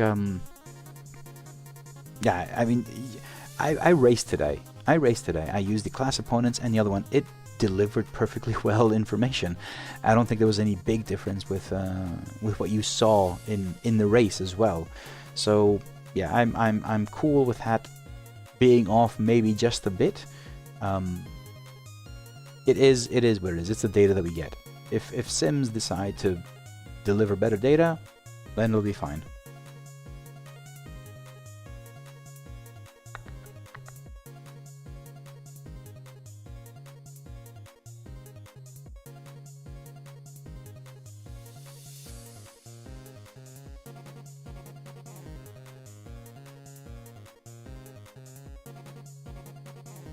All right, so the way it's set up now, and the way I will be setting it up, will be, I'm just looking at the code here just to be sure.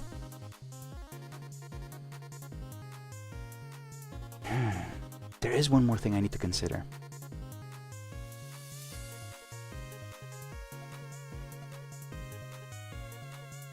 Bruno, oh, it did turn on? Well, somebody just walked up the stairs then, Jeff.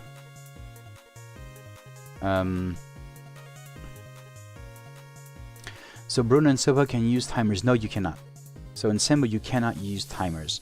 You can't use a set timeout. You cannot use a delay. If you use a delay, it basically stalls the entire script in that location. So it is not healthy to use it. You will have a delay and it might cause a trickling effect everywhere. So you do not use delays or timers. I have used at some point delays, and I figured out the hard way that it actually is a problem. So there are, I can't even use a set timeout. Set timeout does not exist. It's the way that SimHub runs JS. There is a possibility in the future that SimHub will use an actual real life JS layer, so you can use it as any like programming language, but for now it is what it is. So we cannot use delays. Hey Federico, how you doing, man? Oh, my favorite guy, Grey Wolf. Guys, if you don't know Grey Wolf, go over to their website, Grey Wolf Technologies, and check out their work. They are doing amazing stuff. And Federico and I are, well, hopefully working on a really, really nice project, which I am super excited about, but I won't say anything. Federico, I promised.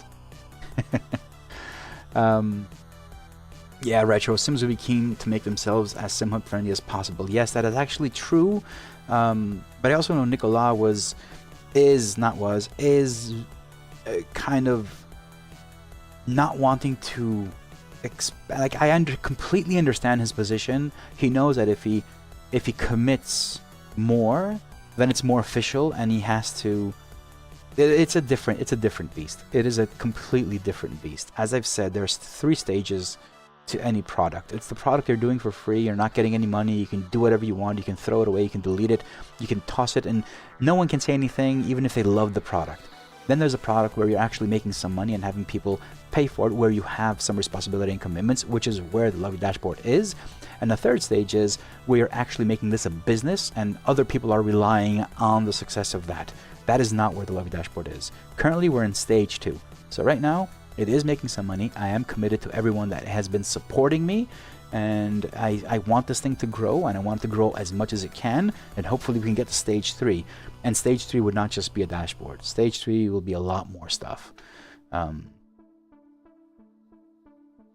Bruno, there is a Unix time in SimHub. Yes, there is a Unix timestamp, and I am using it.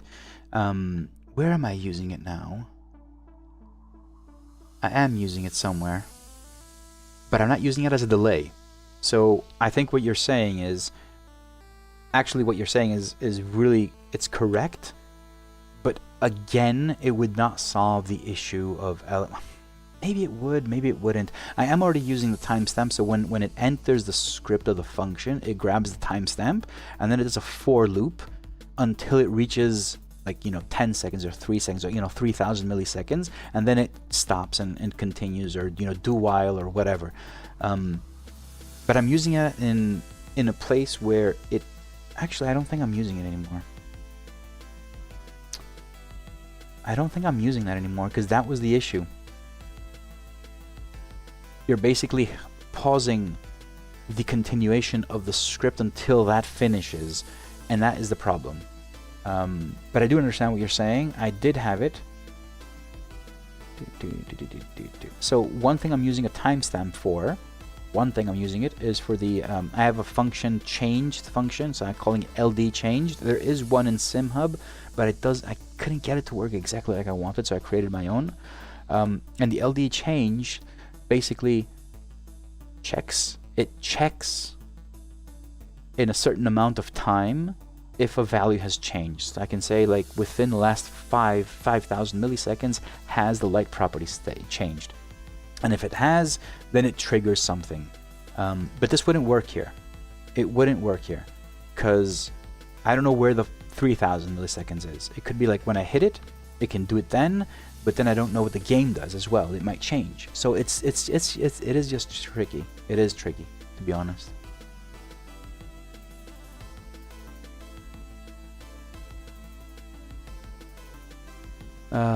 Retro, I absolutely agree with you. I absolutely agree with you. Even if there was no lovely dashboard or anything, I think the I think SimHub where it is today is probably far more than any other company has done for sim racing. So I would say, you know, head on over to Nikolai and send him appreciation by buying a few more licenses. I know I've done that occasionally. I've done it without mentioning it. It doesn't really matter. It's the only way you can say thank you. I've been pushing Nicolas to convert to a subscription model because I think it will help him.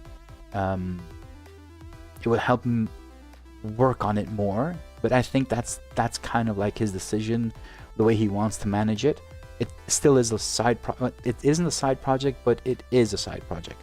Because if Nicolas at this point in time would just say, I'm stopping development, I'm starting up, you know, a new job in an office, and I'm not going to work on SimHub, no one can say anything.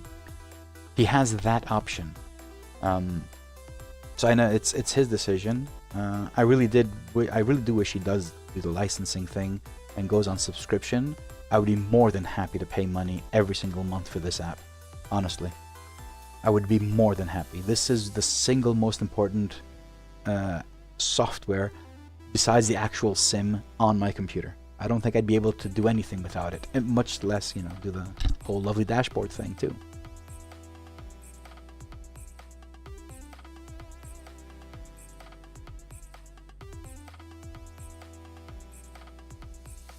Yes, it's a loop basically, Bruno. Every single thing, and I'll just show you. So every single thing, every item here. Let's say the analytics thing over here. Let's say if I wanted, if it's visible or not, turn it on or actually no. This is the image. I run NLD get settings. Yeah, that's different. I don't know. Anything you do in here. So this is a binding for showing it or not, hiding it or showing it. Anything you do in here, it's a loop. Anything you do in here, anything here, it just keeps on looping consistently. Constantly looping. It does, like every second, every millisecond, it loops every single time. If you want to do something outside of the loop, you can put it in this box over here. So this is the run once JavaScript code. So if you want to declare a value or get a settings, which I actually do many times over, you can put it up here and then use this variable or, you know, let or const or whatever. You can use it in this script, but this keeps on going. If you want to create a delay here in this script, you on this layer which had this, you can create a delay here. So this updates every 81,920 milliseconds. Don't ask why that number. It is a very specific number. It has to do with some information from Nicolas. But that is the number. So you can create a delay for each layer, but it's each layer loops. So I think, yeah, the answer is you cannot do that for the lights, because even if I did it, I may trigger the flash right before the loop, the actual delay is triggered. One more example. Let me show you one more thing. This is R factor. Let me just go to ACC. I just want to show you one thing, which actually, let's go to ACC. One thing that actually improved the experience overall. Okay, actually I can go coding and have it. No, this is good. You can see my hand there. Good. So I'm going to switch over on the left to the 2-lap tire average, and this thing is one of the things that I fixed most recently and has improved the whole dashboard and pitwall experience. Shit, it's past midnight. Damn it, I have to go. I'll just explain this and step back. Which is this, how it actually collects data. So this thing, this little module over here used to collect data every second. So it would collect every second of your lap. And now I'll show it to you. Let me just pull it up.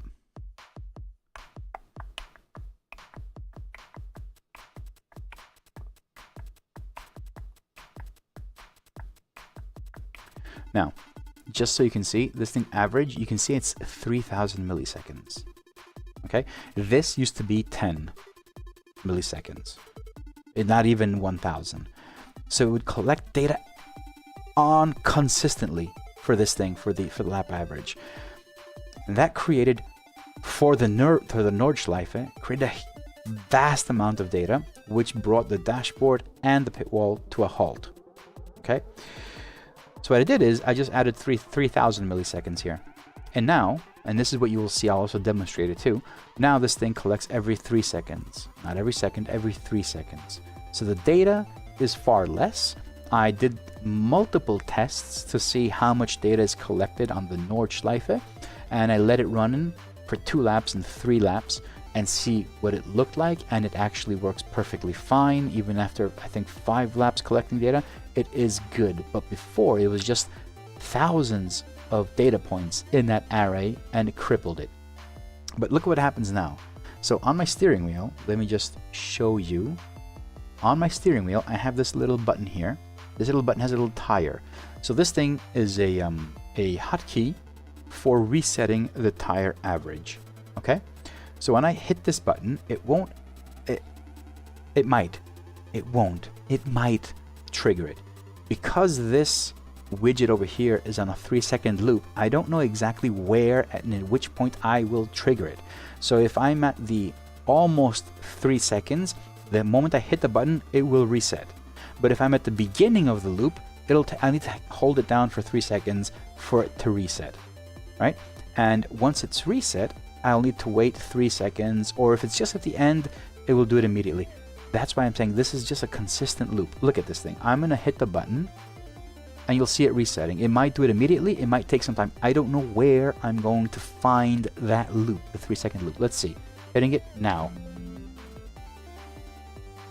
There it is. It took almost 3 seconds, and now it'll take a bit more time. There it is. It takes more time. Now, if I hit it now, it was faster because I knew it was 3 seconds, right? So there, 2, 3. I missed it. So I don't know exactly where those 3 seconds are in the loop as it's going. I can trigger it. This is okay for me, right? I don't mind driving, just hitting this and waiting 3 seconds for it to reset. In fact, it's not a bad thing. See? Hitting it by mistake won't actually do it unless I'm really close to the...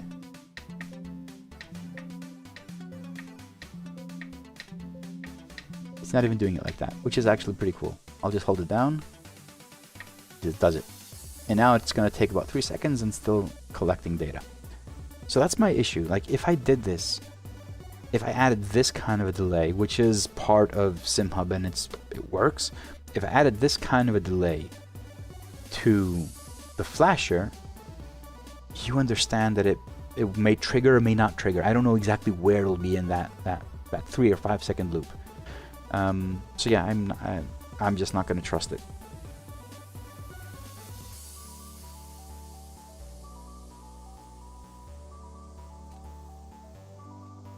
Nicola, pretty sure I've gotten like 4 subs to SimHub. I've gotten, I think, 20 in total. Maybe, maybe. I have, no, sorry, not 20. I've gotten worth 20. Because you can give as much as you want. So, yes. Retro says he would hear our cries of despair far off in the distance. Yes, as he's waving his white flag saying, I give up. He won't though, he's a great guy. Jeff, it is a one price option. It is a one price option. I would prefer it was a one price option annual. No, I think a subscription is the best way to go, honestly. Supporting the developers, I know for myself as well. I don't have that option using Ko-fi, but I have humored the idea of having the dashboard as a one-off. The amount of work that goes into it, it's like Sketch. I use an app in my real life job. I use Sketch, and Sketch is a subscription based. And while you are subscribed, it's an annual subscription. While you are subscribed, you can download all the updates and everything. Once the subscription is ended, you are stuck with the last version you had. It does not lock. It allows you to continue using Sketch, but not updating. That is the best form of licensing for me. Because as a user, I'm appreciating these guys that are working on that app, okay? And if I suddenly, or for whatever reason, I don't want to use it anymore, it's not locked like Adobe. It doesn't lock it off and I cannot use it anymore. They're like, that's it. If you're not going to pay, you're not going to get any updates. That is the licensing I think works best for everything. You want to pay? Sure. Pay, get an update. It's annual, you can't go by month, it's annual, so you do have to pay the entire year and you have the entire year of updates, and at the end, if you don't want to pay, you're stuck with the last version, which is fine, it's an option. But having one fixed price for the entire product, where does it end, you know? Yeah, I think I'm with Nicola. I'd be fine paying 5 per month, 8 per month even.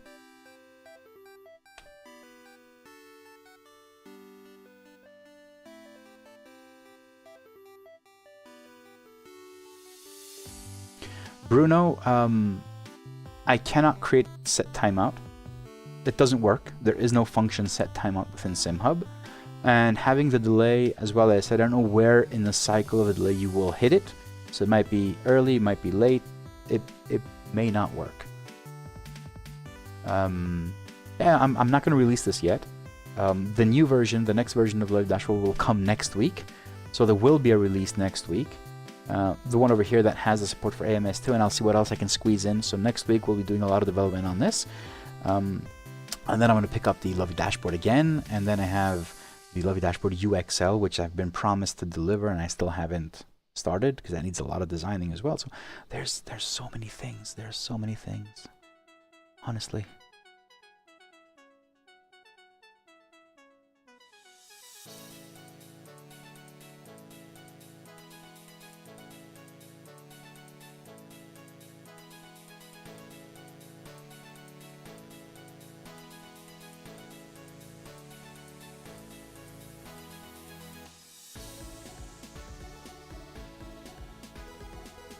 All right, good, Jeff. That's good.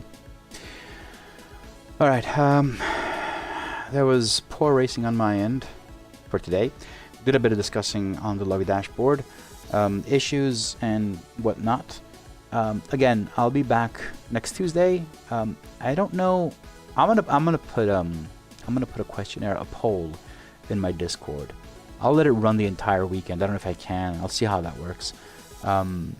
Maybe do more coding and less driving on my streams. I don't know. I feel that coding is far more... I won't say satisfactory. Like, I enjoy it. I enjoy it as hell. I love working on this thing. But I think it also is a bit more interesting for you as well. You know, how this thing is built and everything. And we get to discuss things and make some decisions.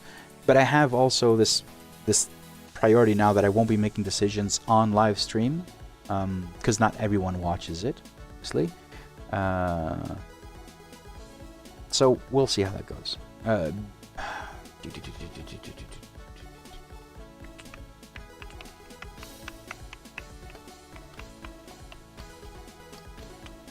Yeah, Bruno. Federico, okay. Yeah, I mean...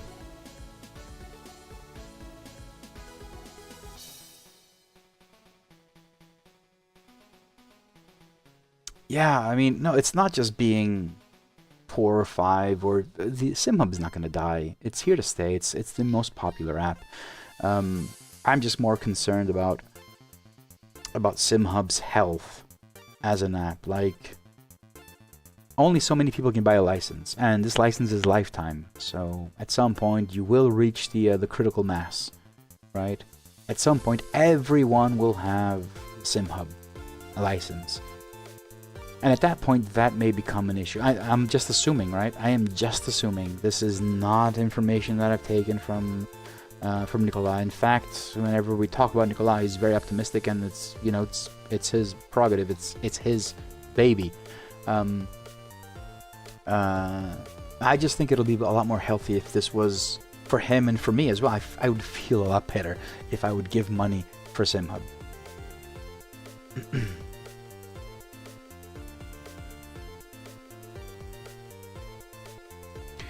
Anyway, guys, I think it's 12:15 here. You can see it there. I think I'm going to close the stream. I will be away, so I won't be streaming again until next Tuesday. I hope you guys have an amazing weekend. Before I go, I would like to thank all of my supporters. I'm not going to go to bed. I still have jet lag. I ain't going to bed. I'm probably going to be in bed watching YouTube. You know, I told you guys I'll be working on sticker sheets, right? I've already said that. Yesterday's stream. So if you don't know, I am going to start working on sticker sheets. Sticker sheets will be specific to the wheels that I have. Actually, I don't think I'll have any sticker sheet for the Simagic, but there will be one sticker sheet for the Ascher Racing. But I'll also be creating sticker sheets that are generic, but related to the Lovely dashboard. So if you're running the Lovely dashboard and you want stickers for TDM, stickers for, you know, modules left and right and all that, I will be creating sticker sheets for generic wheels, for the Fanatec wheel. Possibly I'll probably be creating for Simagic as well, the Ascher Racing, so that I will have different sticker sheets depending on your wheel, and also generic ones as well. And they will be for sale. I'm looking at what platform I'm going to be using. I'm looking into multiple things, but these sticker sheets will be designed, printed, cut, and produced all in-house, and I will be shipping them as well. My wife will be helping with this thing, so it'll be her project. I will be designing and maintaining the production flow, and she'll be taking care of all the you know, licking and stamping and sending it out. But I will be coming out with sticker sheets, so that's something I'm intensely watching on YouTube, learning all the secrets of cutting the plotter and all that stuff regarding stickers, and all the secrets and how to do that. So at some point mid-May, I'm expecting the hardware to arrive, and sample paper and sticker sheets and everything, and I'll just start going away. So I think by the end of May I'll have an idea of how long the process takes, and also be able to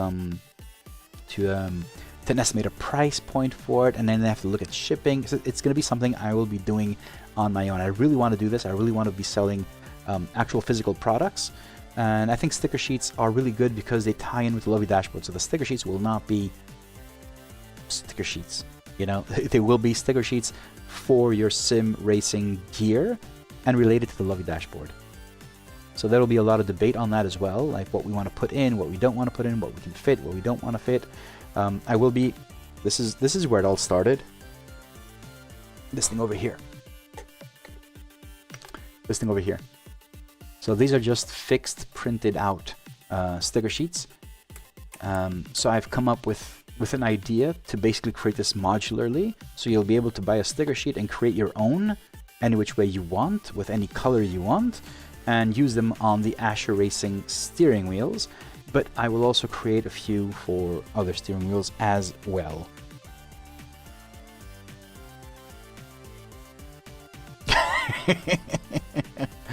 Oh my god. Yeah, Bob Ross. I don't have that channel now, Jeff. You do. Retro whiskey is not good for fixing anything, man. Any alcohol, I'll be up by like 3 AM again. Oh god. Lovely stickers designed by Lovely Sim Racing, licked and stamped by LSR's wife. Yeah, I may use that. I may use that.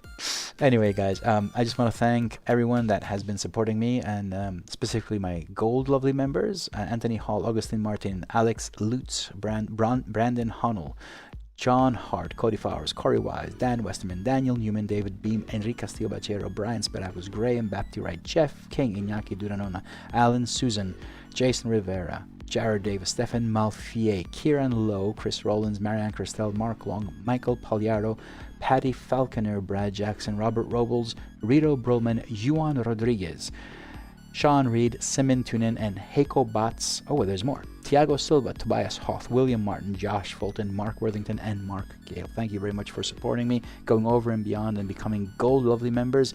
I really, really appreciate it. And for all the rest of the 890 something members, thank you very much for supporting me, and I promise to keep on pushing the right way. All right, guys, have a good night. I will see you next week for more developing and more racing and whatever you guys want. I'll be here. Have a good one. Have a great weekend. Bye.